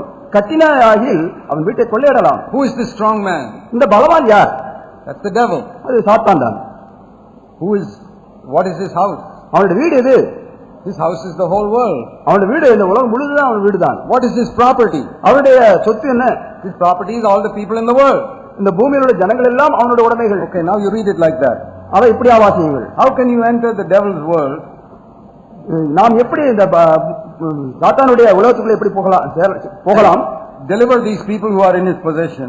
அவனுடைய உடைமைகளாக இருக்கிற ஜனங்களை எப்படி மீட்டுக் கொள்ளலாம்? Unless you first bind the strong man. முதலில் இந்த பலவானாகிய சாத்தானை கட்ட வேண்டுமே. You got to bind the devil first. முதலில் சாத்தானை கட்ட வேண்டும். And nobody could do that in the Old Testament. பழைய ஏற்பாட்டிலே ஒருவரும் சாத்தானை கட்ட முடியவில்லை. But when Jesus died on the cross, இயேசு கிறிஸ்து சிலுவையிலே மரித்தபோது defeated the strong man. அந்த பலவானை அவர் தோற்கடித்து விட்டார். 100%. 100% ஜெயித்து விட்டார். Now இப்பொழுது we can go into his house. இப்பொழுது நாம் அவருடைய வீடாகிய உலகத்துக்கு செல்லலாம். Deliver it, take out his property. அவருடைய உடைமைகளாகிய ஜனங்களை நாம் மீட்டுக் கொள்ள முடியும். That is the meaning of this word. அதுதான் அந்த வசனத்தின் அர்த்தம். How can you go into the strong man's house and take his property unless you first bind the strong man? அந்த பலவானுடைய வீட்டுக்குள்ள சொல்லி அவருடைய உடைமைகளை எப்படி கொள்ளையிட முடியும்? முதலில் பலவானை நாம் கட்ட வேண்டும், அப்பொழுது கொள்ளையிடலாம். And that's why Jesus had to come first. ஆகவேதான் இயேசு கிறிஸ்து முதலில் வர வேண்டியதா இருந்தது. The strong man was not Goliath. அந்த பலவான் வந்து கோலியாத் அல்ல, not the Philistines, பெலிஸ்தியர்களும் அல்ல, not the Moabites. மோவாபியர்களும் அல்ல. Samson was so strong but he could not bind the devil. Simpson வந்து பலவானா இருந்தால் கூட அவன் சாத்தானை கட்ட முடியாது. Jesus was the first person who came and bound the strong man. இயேசு கிறிஸ்து தான் ஒரு பலவானாக அந்த பூமிக்கு வந்து சாத்தானை கட்டினார். And now we are free. நான் இப்பொழுது விடுதலை உள்ளவர்களாக now we can go into his house, the whole world, and deliver people. இப்பொழுது நாம் பிசாசுடைய வீடாகிய உலகத்துக்குள்ள சென்று அவனுடைய உடமையாக ஜனங்களை நாம் கொள்ளையிட்டுக் கொண்டு வரலாம். That's how so many of you are sitting here. அப்படித்தான் நீங்கள் கொள்ளையடிக்கப்பட்டவர்களாக இங்கே உட்கார்ந்து கொண்டிருக்கிறீர்கள். Somebody delivered you from the house of the strong man. பலவானுடைய வீட்டிலிருந்து ஒரு சிலர் யாரோ உங்களுக்கு சுவிசேஷம் சொல்லி உங்களை கொள்ளையடித்து இந்த சபைக்கு கொண்டு வந்திருக்கிறார்கள். Somebody delivered me. யாரோ ஒருவர் என்னை இப்படியா விடுதலை because 2000 years ago Jesus defeated the strong man. ஏனென்றால் 2000 வருடங்களுக்கு முன்பாக இயேசு கிறிஸ்து அந்த பலவானை கட்டிவிட்டார். Today we are not fighting with Goliaths and Philistines and Moabites like those Old Testament people. பழைய ஏற்பாட்டு ஜனங்களைப் போல இந்த நாளிலே கோலியாத்தை குறித்தும் பெலிஸ்தியர்கள் குறித்தும் மோவாபியர்கள் குறித்தும் நாம் சண்டை போட வேண்டிய அவசியம் இல்லை. Our entire job is to go into the strong man's house and deliver his pull out his property. இந்த நாளிலே நம்முடைய முக்கியமான வேலை பலவானாகிய பிசாசுடைய உலகமாகிய வீட்டுக்குள்ளே சென்று அந்த ஜனங்களை எல்லாம் நாம் கொள்ளையடித்து தேவனுக்காக கொண்டு வர வேண்டும். Because all these souls belong to God and the devil has stolen all of them. ஏனென்றால் இந்த ஜனங்கள் இந்த உடைமைகள் எல்லாம் இந்த ஜனங்கள் எல்லாம் இந்த ஆத்துமாக்கள் எல்லாம் தேவனுடையவர்கள் பிசாசு அவர்களை கொள்ளையடித்து வைத்திருந்தான். Today we are not fighting with Goliaths and Philistines and Moabites like those Old Testament people. பழைய ஏற்பாட்டு ஜனங்களைப் போல இந்த நாளிலே கோலியாத்தை குறித்தும் பெலிஸ்தியர்கள் குறித்தும் மோவாபியர்கள் குறித்தும் நாம் சண்டை போட வேண்டிய அவசியம் இல்லை. Our entire job is to go into the strong man's house and deliver his pull out his property. இந்த நாளிலே நம்முடைய முக்கியமான வேலை பலவானாகிய பிசாசுடைய உலகமாகிய வீட்டுக்குள்ளே சென்று அந்த ஜனங்களை எல்லாம் நாம் கொள்ளையடித்து தேவனுக்காக கொண்டு வர வேண்டும். Because all these souls belong to God and the devil has stolen all of them. ஏனென்றால் இந்த ஜனங்கள் இந்த உடைமைகள் எல்லாம் இந்த ஜனங்கள் எல்லாம் இந்த ஆத்துமாக்கள் எல்லாம் தேவனுடையவர்கள் பிசாசு அவர்களை கொள்ளையடித்து வைத்திருந்தான். In Ezekiel God says all the souls are mine. எசேக்கியேல் வாசிக்கிறோம் எல்லா ஆத்துமாக்களும் என்னுடையது. All the souls are mine says the Lord. எல்லா ஆத்துமாக்களும் என்னுடையது என்று கர்த்தர் சொல்கிறார். The devil has stolen most of them. அவர்களில் அநேக ஆத்துமாக்களை பிசாசானவன் திருடி கொண்டு போய்விட்டான். Now the Lord tells you and me. இப்பொழுது தேவன் உங்களை என்னை பார்த்து சொல்கிறார், bring back my property. என்னுடைய கொள்ளையடிக்கப்பட்ட உடைமைகளை நீங்கள் மீட்டுக் கொண்டு வாருங்கள். But you say, Lord, the strong man is there. ஆண்டவரே பலவான் இருக்கிறானே. No, he has been defeated. அந்த பலவானை பற்றி கவலைப்படாதீர்கள், அவன் தோற்கடிக்கப்பட்டு விட்டான், கட்டப்பட்டு விட்டான். You can go in.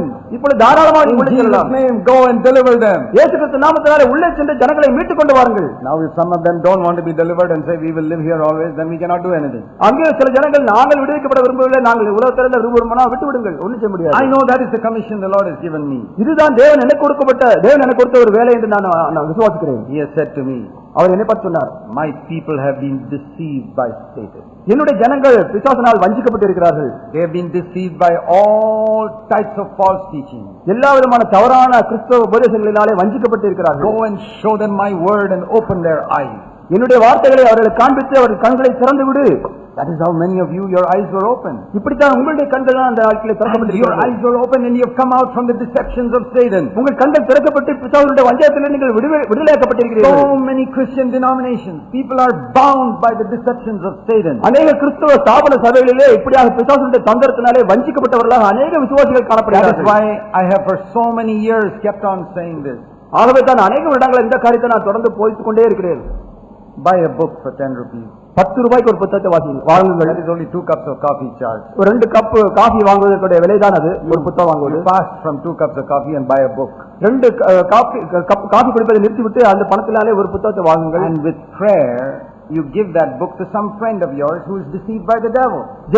ஜெபத்தோடு வஞ்சிக்கப்பட்டிருக்கிற மற்ற கிறிஸ்தவராகிய ஒரு நண்பரிடத்திலே அந்த புத்தகத்தை கொடுங்கள் வாசிப்பதற்கு. You may deliver that person from the strong man's house. அந்த பலவானுடைய வீட்டிலிருந்து அந்த மனிதனை நீங்கள் விடுதலையாக்கி விட முடியும். And it cost you only 10 rupees. அது உங்களுக்கு 10 ரூபாய் தான் விலைக்கரையானது. All you did was you fasted from 2 cups of coffee, that's all. 2 cup coffee குடிப்பதை விட்டு நீங்க உபவாசித்து அதை நிறுத்தி விட்டீர்கள். அதுமா ஒரு மனிதனை விடுவிக்க முடிந்தது.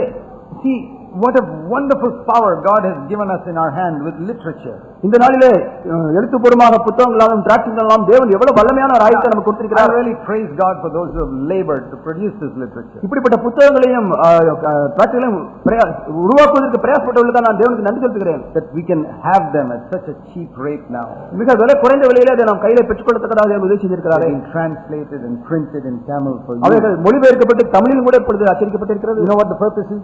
அதோட அர்த்தம், அதோட வேலை என்ன, நோக்கம் என்ன? So that you can fast from 3 or 4 cups of coffee and get one of those books and give it to somebody to deliver that person from the strong man's house. அவ 2-3 கப் காபி குடிப்பதை நிறுத்திவிட்டு அந்த பணத்தினாலே ஒரு புத்தகத்தை வாங்கி பிசாசினால் வஞ்சிக்கப்பட்டிருக்கிற மற்ற கிறிஸ்தவர்களை மீட்டுக் கொள்வதற்கு உதவி செய்யும்படியாக கொடுக்கலாம். You know the right way to fast?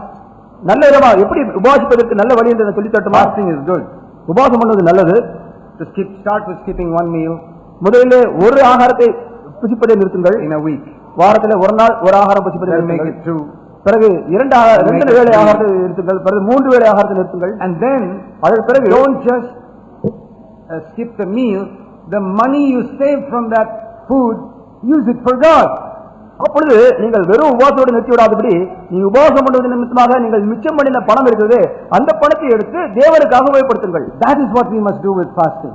அப்படித்தான் நாம் உபவாசம் பண்ணும்போது அது காரியத்தை உபயோகப்படுத்த வேண்டும். Because you miss 4 or 5 meals a week, you save some money. வாரத்திலே 3-4 ஆகாரத்தை நிறுத்துவது நிமித்தமாக கொஞ்சம் பணம் மிச்சமாகிறது. Use that money for God. அந்த பணத்தை கர்த்தருக்காக உபயோகப்படுத்துங்கள். Buy a little book and give it to somebody. ஒரு புத்தகத்தை வாங்கி ஒரு தேவையான ஒரு மனிதருக்கு கொடுங்கள். Don't just stand on the street and distribute it because you are a rich man. நீங்கள் ஒரு ஐஸ்வர்யவானா இருப்பதனால தெருவில் நின்று கொண்டு புத்தகங்களை இலவசமாக கொடுத்து கொண்டிருக்கார்கள். Throw it in the waste paper basket. அவர்கள் உடனே வாங்கி குப்பை தொட்டியில் போட்டு You விடுவார்கள். must go with prayer. நீங்க ஜெபம் பண்ணி அதை செய்யுங்கள். You pray and say, Lord, to whom shall I give it? And God may put one person on your heart. Give it to that person. ஆண்டவரே இந்த புத்தகத்தை யாரிடத்தில் கொடுப்பது என்று ஜெபியுங்கள். தேவன் ஒரு மனிதனுடைய பெயரை உங்களுக்கு ஞாபகப்படுத்துவார், அவரிடத்திலே கொண்டு கொடுங்கள். Maybe that person is living in some other town. சில நேரம் அவர் வெளியூரிலே வசிக்கிற மனிதனாக இருக்கலாம். Post it. உடனே அவருக்கு தபால் மூலம் அனுப்புங்கள். You fast from 1 more cup of coffee or 2 cups of coffee and put 10 rupee stamp on it and post it. இன்னொரு கப் காஃபியோ 2 காஃபியோ நிறுத்திவிட்டு 10 ரூபாய் ஸ்டாம்ப் ஒட்டி அந்த புத்தகத்தை அனுப்புவீங்கள். You know, just a little bit of thought, we can do something. இப்படி சின்ன சின்ன காரியங்களை யோசனையாக ஜாக்கிரதையாக இருந்து நாம் சில காரியங்களை செய்ய முடியும். And if you are too poor, நீங்கள் மிகுந்த even that, நீங்கள் அதை கூட செய்ய முடியாத அளவுக்கு வறுமையில் இருப்பீர்கள் என்றால், and you want to give these books out, இந்த புத்தகங்களை நீ கொடுக்க விரும்பினால், you write to me, I'll send it to you free. நீங்கள் எனக்கு கடிதம் எழுதுங்கள், நான் உங்களுக்கு இலவசமாக அனுப்பி வைக்கிறேன் புத்தகங்களை. Because I want to deliver people from the clutches of the devil. நான் இந்த பிசாசுடைய பிடியிலிருந்து அகப்பட்டிருக்கிற ஜனங்களை நான் மீட்டுக் கொள்ளத்தான் விரும்புகிறேன், அதற்காக உதவி செய்ய விரும்புகிறேன். And if you promise to give the book out free, I promise to give it to you free. நீங்கள் இலவசமாக மற்றவர்களுக்கு கொடுக்க விரும்பினால் நான் உங்களுக்கு இலவசமாக கொடுப்பதற்கு நான் ஆயத்தமா இருக்கிறேன். If you can't afford it, உங்களால் பணம் கொடுத்து வாங்க முடியும் என்றால் நான் உங்களுக்கு இலவசமாக தரேன். Very often I have found when we make a sacrifice, God blesses it more. நாம் அநேக நேரத்தில் நான் கண்டுபிடிச்சது என்னன்னா, நாம் ஒரு தியாகம் பண்ணும் பொழுது தேவன் அதை ஆசீர்வதிக்கிறார். Whatever you get free usually does not bless you. நீங்கள் இலவசமாக பெற்றுக்கொண்ட எந்த ஒரு காரியம் உங்களை ஆசீர்வதிப்பார். When you make a sacrifice, that blesses you. நீங்கள் ஒரு தியாகம் பண்ணும் பொழுது அதிலே ஒரு ஆசீர்வாதம் உங்களுக்கு வரும். I found that in my life. அதை நான் என்னோட வாழ்க்கையில Wherever I have made a sacrifice, it's always a blessing. நான் எங்கெல்லாம் நான் தியாகம் பண்ணினேனோ அங்கெல்லாம் தேவனுடைய ஆசீர்வாதம் இறங்குவதை பார்த்திருக்கிறேன். If I take life easy, there will be no blessing. நாம் வாழ்க்கையை லகுவா எடுத்துக்கொண்டால் அந்த ஆசீர்வாதம் இருக்காது. God has placed, it's a privilege we have in the New Testament to deliver people from the house of the strong man. புதிய ஏற்பாட்டு காலத்திலே பிசாசுடைய உடைமைகளாக கொள்ளையடிக்கப்பட்டு வஞ்சிக்கப்பட்டிருக்கிறவர்களை விடுவிப்பதை நமக்கு ஒரு சாட்சியமாக கொடுத்திருக்கிறார். Not for 1 or 2 people only. ஒரு சிலர் மாத்திரம் விடுவிப்பதற்கு அல்ல, all of you. For all of you. உங்கள் எல்லாரும் அப்படித்தான் தேவன் மீட்டுக் கொண்டிருக்கிறாரே.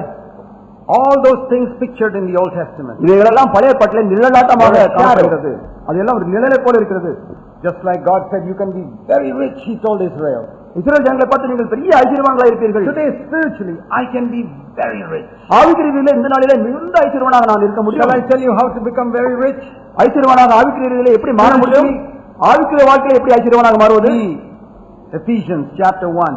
எபேசியர் எபேசியர்களின் நிருபம் 1 அதிகாரம் Ephesians chapter 1, God has blessed us with all spiritual blessings in heavenly places in Christ. Kristu இயேசுக்குள்ளே Ephesians 1:3. எபேசியர்களின் நிருபம் 1 அதிகாரம் 3 வசனம், நம்முடைய கர்த்தராகிய இயேசு கிறிஸ்துவின் பிதாவாகிய தேவனுக்கு ஸ்தோத்திரம், அவர் கிறிஸ்துவுக்குள் உன்னதங்களிலே ஆவிக்குரிய சகல ஆசீர்வாதத்தினாலும் நம்மை ஆசீர்வதித்திருக்கிறார். Not material blessings, உலகத்துக்குரிய ஆசீர்வாதம் அல்ல, not in earthly places, but in heavenly places.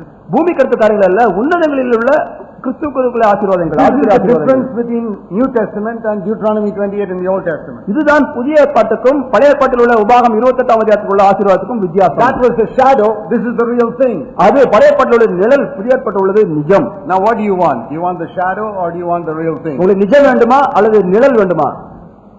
You want a shadow or do you want the real thing? உங்களுக்கு நிழல் வேண்டுமா அல்லது நிஜமான காரியம் வேண்டுமா? This is the real thing. இதுதான் ஒரு நிஜமான ஒரு ஆவிக்குரிய ஆசீர்வாதம்.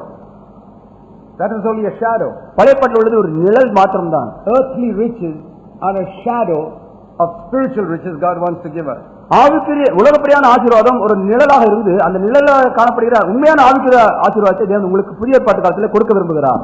They could not get the real riches in the Old Testament. பழைய ஏற்பாட்டு நாட்களிலே இந்த ஆவிக்குரிய ஆசீர்வாதம் அவர்களுக்கு கிடைக்கவில்லை. The real riches are உண்மையான ஆசீர்வாதங்கள் revelation on God's word, வேதவசனத்தினுள்ளே வெளிப்பாடை பெற்றுக் கொள்வது, God's own nature coming into us, தேவனுடைய அவருடைய சொந்த சுபாவமானது என்னுடைய வாழ்க்கையிலே பிரதிபலிப்பது, learning about the love of God from all of God's children. தேவனுடைய எல்லா பிள்ளைகள் மூலமாக கிறிஸ்துவின் அன்பை புரிந்து கொள்வது. You know, if I open my heart to all of God's children, என்னுடைய இருதயத்தை தேவனுடைய பிள்ளைகள் எல்லாவற்றுக்காக திறந்து கொடுக்கும் பொழுது, and I fellowship with all the children of God whom I can meet in my locality, நான் வாழ்கிற நாட்களிலே நான் சந்திக்கிற எல்லா தேவனுடைய பிள்ளைகள் மீது அன்பு கூர்ந்து நான் ஒரு ஐக்கியத்தை பார்க்கிறேன். I will become rich when I listen to their testimony. அவருடைய சாட்சிகளையும் அவருடைய வாழ்க்கையில உள்ள காரியங்களை கேட்கும் பொழுது நான் ஆவிக்குரிய வாழ்க்கையில ரொம்ப ஆசீர்வதிக்கப்படுகிறேன். That's why wherever I have time, I like to listen to the testimony of other believers. எனக்கு எப்பொழுதெல்லாம் நேரம் கிடைக்கிறதோ மற்ற சபையோட சகோதரர்களுடைய சாட்சிகளை கேட்டு நான் ஆசீர்வதிக்கிறேன். Even new believers, புதிதாக வந்தவர்கள் கூட என்னை or in a ஆசீர்வதிக்கிறார்கள். tract or a book of somebody I've never met,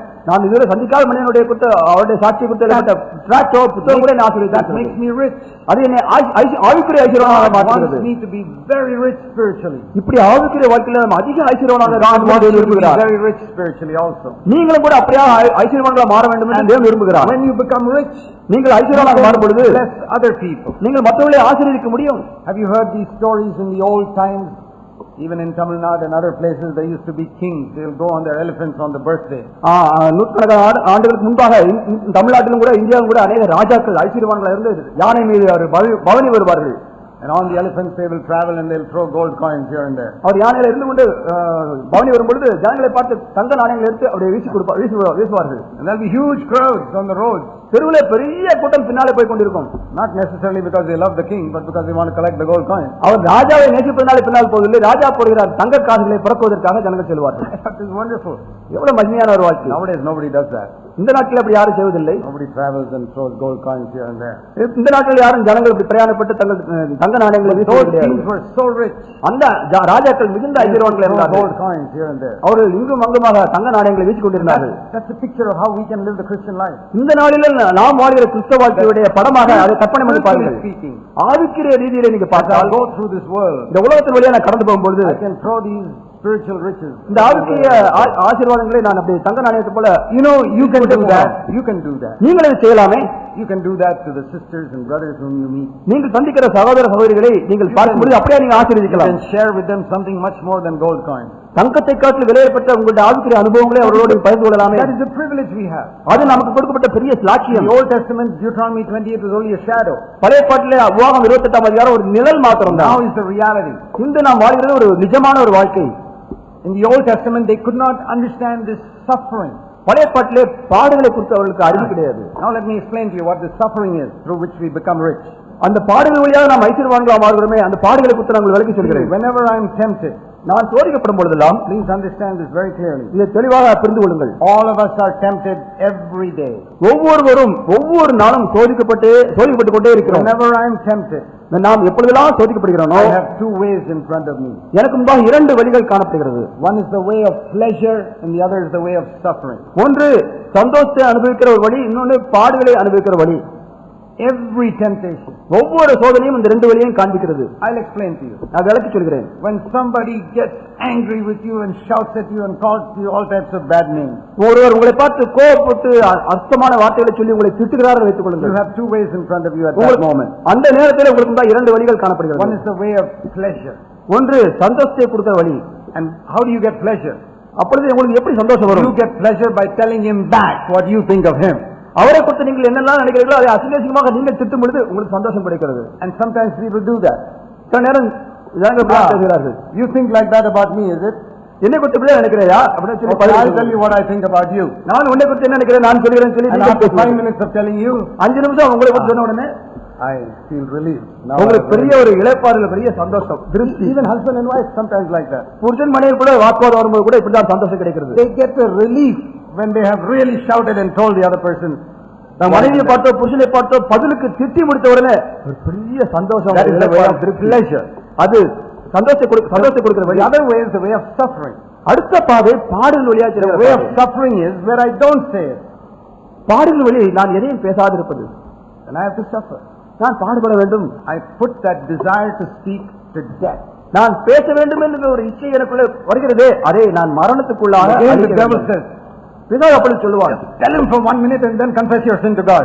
ஒரு முறை ஒரு நிமிஷம் திட்டிவிட்டு ஆண்டவரிடம் மன்னிப்பு கேட்டுவிடுன்னு சொல்லுவாங்க. It's like the student who says, I will cheat in the exam and then I'll ask Jesus to forgive me. Then it will be wonderful. பரீட்சையில போய் copy எடுத்து விட்டு வீட்டில் வந்து ஆண்டவரே மன்னிப்பு சொல்லி இயேசு கிறிஸ்துவிடம் மன்னிப்பு கேட்டு விடுவது. So I got good marks in the exam and I also got heaven also. பரீட்சையிலே நல்ல மார்க் கிடைத்து விடும், பரலோகத்துக்கு சென்று விடலாம் மன்னிப்பு கேட்டதுனால. That's clever. நல்ல புத்திசாலித்தனம் இல்லையா? I'm not telling you some method now, please don't misunderstand me. நான் சொல்லுவது தவறா புரிந்து கொள்ளாதீர்கள். குறுக்கு வழியை கற்றுக் கொடுக்கிறேன் நினைத்துக் கொள்ள வேண்டாம். If you go that way, அந்த வழியை நீங்கள் சென்றால் it will become a habit in your life and you'll go to hell. அந்த ஒரு பழக்கம் மாறிவிட்டால் நீங்கள் நரகத்துக்கு தான் சென்று விடுவீர்கள். Why do people say what is in their mind? Because they get some pleasure out of it. அவர்கள் ஏன் தங்கள் மனதிலே பேசுகிறார்கள்? தங்களுக்கு ஒரு சந்தோஷம் கிடைப்பதனாலே அதை செய்கிறார்கள். People get a pleasure out of writing a hard letter to somebody. ஒருவருக்கு கடினமான ஒரு கடிதத்தை எழுதுகிறீர்கள் வைத்துக் கொள்ளுங்கள். உங்களுக்கு சந்தோஷம் உண்டாக முடியாது எழுதுகிறீர்கள். Not do that. It's a way of suffering. அதை செய்யாதிருப்பது ஒரு பாடுகளை தேர்ந்து கொள்கிற வழி. When you see a filthy picture in a magazine, ஒரு அசிங்கமான ஒரு ஆபாசமான படத்தை பத்திரிகையில பார்க்கிறீர்கள். there are two ways now. இப்பொழுது ரெண்டு வழிகள் உங்களுக்கு. way of suffering. ஒன்று சந்தோஷத்தின் வழி, இன்னொரு பாடுகளின் வழி. And you know that that's bad. It's not good for you. அதை பார்ப்பது நல்லது அல்ல, உங்களுக்கு தீமை உண்டாக்குவது தெரியும். Pleasure is to look and enjoy it. சந்தோஷத்தின் வழி அதை பார்த்து அனுபவித்து சந்தோஷம் பெறுவது. The way of suffering is to say no, I don't want to see it. பாடுகளின் வழி அதை நான் பார்க்க போவதில்லை என்று திருப்பி விடுவது. And even though you turn the page, உண்மையிலே நீங்க பக்கத்தை திருப்பி விட்டாலும் கூட the devil says just 1 minute to turn it back. பக்கத்து திரும்ப ஒரு நிமிஷம் தானே திருப்பி பார்த்துட்டு முடிவுடன் சொல்லுவான். That's the way of pleasure. இதுதான் சந்தோஷத்தின் வழி. Say no, I'm going to put it to death. நான் அதை மரணத்தில் அழிக்க போகிறேன் என்று சொல்லி திருப்புவது. சாபங்கள் எதுவுமே கிடையாது. He became a curse for us on the cross. இயேசு கிறிஸ்து நமக்காக அவர் சிலுவையிலே சாபமானார். By his stripes we are healed. அவருடைய தழும்புகளால் நாம் குணமானோம். He bore not only our sins, he bore our sicknesses also. நம்முடைய வியாதிகளை, நம்முடைய பாவங்களை மாத்திரமல்ல, நம்முடைய வியாதிகளையும் கூட அவர் சிலுவையிலே சுமந்து விட்டார். There is no curse for me in my whole life. ஆகவே என்னுடைய வாழ்க்கையிலே ஒரு நாளும் எந்த வாழ்க்கையில் சாபமே கிடையாது. No witchcraft, nobody can ever put a curse upon me. எந்த பில்லி சீனியமோ எந்த சாபத்தையும் யாரும் என் மீது வைக்கவே முடியாது. I belong to Jesus. ஏனென்றால் நான் இயேசு கிறிஸ்து சொந்தமானவன். You also nobody can put a curse on you. ஆகவே உங்களுக்கு நான் சொல்கிறேன், எந்த ஒரு மனிதனும் உங்கள் மீது சாபத்தை வைக்க முடியாது. So we are not afraid of that. ஆகவே அந்த சாபத்துக்கு நான் பயப்படுகிறதில்லை. We arm ourselves with a mind to suffer. ஆனால் கிறிஸ்துவின் சிந்தையாகிய பாடுகளை ஏற்றுக்கொள்கிற மனதை நாம் ஆயுதமாக every time I am tempted, ஒவ்வொரு முறையும் சோதிக்கப்படும் பொழுது I can choose the way of pleasure now. நான் இப்பொழுது சந்தோஷம் தெரிந்து கொள்ளலாம். No, அல்லது I will choose the way of suffering. பாடுகளை நான் தெரிந்து கொள்ளலாம். I will choose the way of denying myself. என்னுடைய சுயத்துக்கு இல்லை என்று சொல்வதை தெரிந்து கொள்ளலாம். Spirit of God, fill me now. பரிசுத்தாவியானவரே என்னை நிரப்புங்கள். Give me grace. எனக்கு கிருபை தாருங்கள். Walk the way Jesus walked. இயேசுக்கு சென்ற அந்த பாடுகள் வழியை செல்லட்டும். Denying himself. என்னுடைய சுயத்துக்கு நான் மறுக்கட்டும். Not answering back. பதிலுக்கு பதில் சொல்லாதிருக்கட்டும். Of being good to somebody who has been bad to me. எனக்கு தீமை செய்தவர்களுக்கு நான் நன்மை செய்கிறவனாக மாறட்டும். You know, some of my relatives to whom I have done a lot of good in my life. என்னுடைய உறவினர்கள் சிலருக்கு நான் என்னுடைய வாழ்நாளிலே அதிகமாக நன்மைகளை செய்திருக்கிறேன். Stayed in my home, I have taken care of them, I have fed them, clothed, done so many things. என்னுடைய வீட்டில் தங்கி இருக்கிறார்கள், அவர்கள் ஆகாரம் கொடுத்திருக்கிறேன், உடை கொடுத்திருக்கிறேன், அவர்களை போஷித்திருக்கிறேன், அவர்களை வழிநடத்தி இருக்கிறேன். And they have turned against me and taken me to court. எனக்கு விரோதமாக திரும்பி அவர்கள் என்னை கோர்ட்டிற்கு இழுத்துச் சென்றிருக்கிறார்கள். You know what I said to the Lord? அவர்களை பார்த்து அந்த நேரத்தில் நான் தேவனிடத்தில் என்ன சொன்னேன் தெரியுமா? I said, if they are in need, Lord, ஆண்டவரே அவர்களுக்கு தேவை உண்டால் I will bless them again. அவர்களை நான் திரும்ப மீண்டும் ஆசீர்வதிக்க போவேன். If they have to come to my house, I will take care of them again. அவர் திரும்ப என் வீட்டுக்கு வந்தால் நான் திரும்ப அவர்களை என் வீட்டிலே ஏற்றுக்கொண்டு அவர்களை போஷிப்பேன். Because that's the way Jesus did it. இப்படிதான் இயேசு கிறிஸ்து செய்தார். Somebody came to capture him. அவரை பிடிப்பதற்கு இயேசு கிறிஸ்துவை பிடிக்க வந்தார்கள். Peter cut off his ear. பேதுரு அந்த வேலைக்காரனுடைய காதை வெட்டி விட்டான். Jesus picked up the ear and put it back and healed him. இயேசு கிறிஸ்து காதை எடுத்து அந்த மனிதன் முகத்தை வைத்து ஒட்டி சுகமாக்கி விட்டார். This is the one we follow. இந்த இயேசு கிறிஸ்துவை நான் பின்பற்றுகிறோம். We don't follow someone who is taking revenge on others. பழி வாங்குகிற ஒரு மனிதரை நாம் பின்பற்றவில்லை. In the Old Testament Psalms, if you read, பழைய பாட்டு சங்கீதங்களை வாசித்து they பார்த்தால் didn't have this life. இந்த ஒரு வாக்கியம் அவர்களுக்கு கிடைக்கவே இல்லை. They said, Lord, smite that enemy of ours. ஆண்டவரே சத்துருக்களை சங்காரியுங்கள். Teach them a lesson. அவர்கள் ஒரு பாடத்தை He's கற்பியுங்கள். troubling me like this. இந்த எதிரியை உபயோகப்படுத்திக் கொண்டிருக்கிறான். அவனை விட்டு விடாதீர்கள். Not only kill him, kill his children also. அவனை அழிப்பது மாத்திரமல்ல அவன் சந்ததியே அழித்து விடுங்கள். They didn't want to suffer. அவர்களுக்கு பாடுபட விருப்பமில்லை. They didn't know the way of suffering in the Old Testament. பழைய பாட்டு காலத்தில் பாடுகளின் வழியை குறித்து But வெளிச்சமே today, கிடையாது. what do we say? Lord bless him. ஆண்டவரே அவரை ஆசீர்வதிங்கள். Lord bless his children. அவர் பிள்ளைகளை ஆசீர்வதிங்கள். I know he's troubling me a lot. எனக்கு பிரச்சனை கொடுக்கிறார் வாஸ்தவம் தான். ஆனால் அவரை ஆசீர்வதிங்கள். That is the way to become spiritually rich. இப்படித்தான் ஆவிக்குரிய வாழ்க்கையிலே ஐஸ்வர்யவானாக In மாறுவது. every situation you choose that, இப்படி ஒவ்வொரு சூழ்நிலையிலும் பாடுகளை நீங்கள் தெரிந்து கொள்ளும் பொழுது you will become a spiritually rich person. நீங்கள் ஆவிக்குரிய வாழ்க்கையிலே ஐஸ்வர்யவானாக மாறுகிறீர்கள். So let me show you one more verse in closing, Philippians chapter 3. முடிவாக நான் பிலிப்பியர் நிருபத்திலே ஒரு வசனத்தை காண்பிக்க முடிக்க விரும்புகிறேன். பிலிப்பியர் Paul said towards the end of his life, தன்னுடைய வாழ்க்கையின் கடைசி பகுதியிலே பவுல் இப்படியாக இந்த நிருபத்தை எழுதுகிறார். 10வது வசனம். I want to know the Lord. நான் அவரை இயேசு கிறிஸ்துவை அறிந்து கொள்ள வேண்டும். I want to know the power of his resurrection. Philippians 3:10. அவர் பிலிப்பியர் 3:10 அவருடைய உயிர்த்தெழுதலின் வல்லமையை நான் அறிய வேண்டும். And I want to know the fellowship of his sufferings being conformed to his death. அவருடைய பாடுகளின் ஐக்கியத்தை அறிகிறதற்கும் அவருடைய மரணத்திற்கு ஒப்பான மரணத்திற்குள்ளாகவும் நான் விரும்புகிறேன் என்று Why is he சொல்கிறார். so eager to know more of the fellowship of Christ's suffering? அவருடைய பாடுகளோடு உள்ள ஐக்கியத்தை நான் பெற வேண்டும் என்று அவர் ஏன் அவ்வளவு வாஞ்சிக்கிறார்? Because he knew that way he can become rich and get to know God better. ஏனென்றால் அந்த வழியாக செல்லும் பொழுது இயேசு கிறிஸ்துவை இன்னும் அதிகமாக அறிந்து கொள்ளவும் ஆவிக்குரிய வாழ்க்கையிலே ஐஸ்வர்யமாக மாற முடியும் என்று அறிந்தார். That's why God allows his children to suffer on the earth. ஆகவே தான் தேவன் தம்முடைய பிள்ளைகளை இந்த உலகத்திலே பாடுகள் வழியாக கடந்து போகும்படி அனுமதிக்கிறார். We are persecuted by other people. நாம் மற்றவர்களால் நாம் உபத்திரப்படுத்தப்படுகிறோம். They won't give you a promotion in your job because you are a Christian. நீங்கள் கிறிஸ்தவராக இருப்பது நிமித்தமாக உங்களுக்கு பதவி உயர்வு கிடைக்காது. I remember when I was in the Navy, sometimes they transfer me because I'm a Christian and I won't do something wrong. நான் கிறிஸ்தவனாக இருந்த நிமித்தமாக நான் கப்பற்படையில் இருக்கும்போது சில காரியங்களை செய்ய மாட்டேன் என்று சொன்ன நிமித்தமாக என்னை வேலையை மாற்றம் செய்து விட்டார்கள். In some places in North India, our brothers are being attacked and killed because they preach Jesus Christ. இயேசு கிறிஸ்துவை பிரசங்கித்த நிமித்தமாக விசுவாசிகளாகிய நம்முடைய சகோதரர்கள் வட இந்தியாவிலே உபத்திரவங்களையும் பாடுகளையும் சித்திரவதைகளையும் அனுபவித்துக் கொண்டிருக்கிறார்கள். The enemies of Christ are hurting them. கிறிஸ்துவனுடைய எதிராளிகள் அவர்களுக்கு சேதத்தை God உண்டாக்குகிறார்கள். allows his children to suffer. தேவன் தம்முடைய பிள்ளைகளை பாடுகள் வழியாக நடத்தி செல்கிறார். I want to say to you that God has allowed his children to go the way of suffering on this earth. இந்த பூமியிலே தேவன் தம்முடைய பிள்ளைகளை பாடுகள் வழியாக நடத்துவதற்கு அனுமதித்திருக்கிறார், நடத்தி செல்கிறார். Tremendous privilege. அது ஒரு பெரிய சாட்சியம். Because the more we choose that way, நான் எவ்வளவு அதிகமாக பாடுகள் வழியை தெரிந்து கொள்கிறோமோ the more we will overcome sin in our life. அந்த அளவுக்கு பாவத்தை நம்முடைய வாழ்க்கையில ஜெயிக்கிறவர்களாக காணப்படுவோம். If you want to overcome sin in your life, you decide one thing today. நீங்கள் இந்த நாளிலே பாவத்தை ஜெயிக்க வேண்டும் என்றால் நான் உங்களுக்கு ஒன்றை சொல்ல விரும்புகிறேன். I am going to choose the way of suffering. நான் பாடுகளின் வழியை தெரிந்து கொள்ளப் போகிறேன். Not the way of enjoyment. சந்தோஷத்தை பெற்றுக் கொள்கிற அனுபவிக்கிற ஒரு அனுபவ வாழ்க்கை அல்ல. நான் சோதிக்கப்படும் பொழுது I will choose the way of suffering. நான் பாடுகளின் வழியை தெரிந்து கொள்வேன். Don't misunderstand me. தவறா புரிந்து கொள்ளாதீர்கள். I'm not talking about boils and sicknesses and fever, that type of suffering. நான் பாடுகள் என்று சொல்லும் பொழுது காய்ச்சல், பருக்கள், சொறிகள், இந்த சாபங்களை குறித்து நான் I'm சொல்லவில்லை. not talking about that. Jesus never chose that, and the apostles never chose that, and I never choose that. இயேசு கிறிஸ்து அந்த சாபங்களை தெரிந்து கொள்ளவில்லை, அப்போஸ்தலர்கள் சாபங்களை தெரிந்து கொள்ளவில்லை, நானும் சாபத்தை தெரிந்து கொள்ளவே இல்லை. That's not suffering, that's a curse. அது பாடுகள் அல்ல, அது சாபம். I'm talking about suffering for the sake of Jesus Christ. இயேசு கிறிஸ்துவுக்காக வாழ்வுடைய நிமித்தமாக நீங்கள் அனுபவிக்கிற பாடுகள். That means in my office I stand up and say I'm a Christian.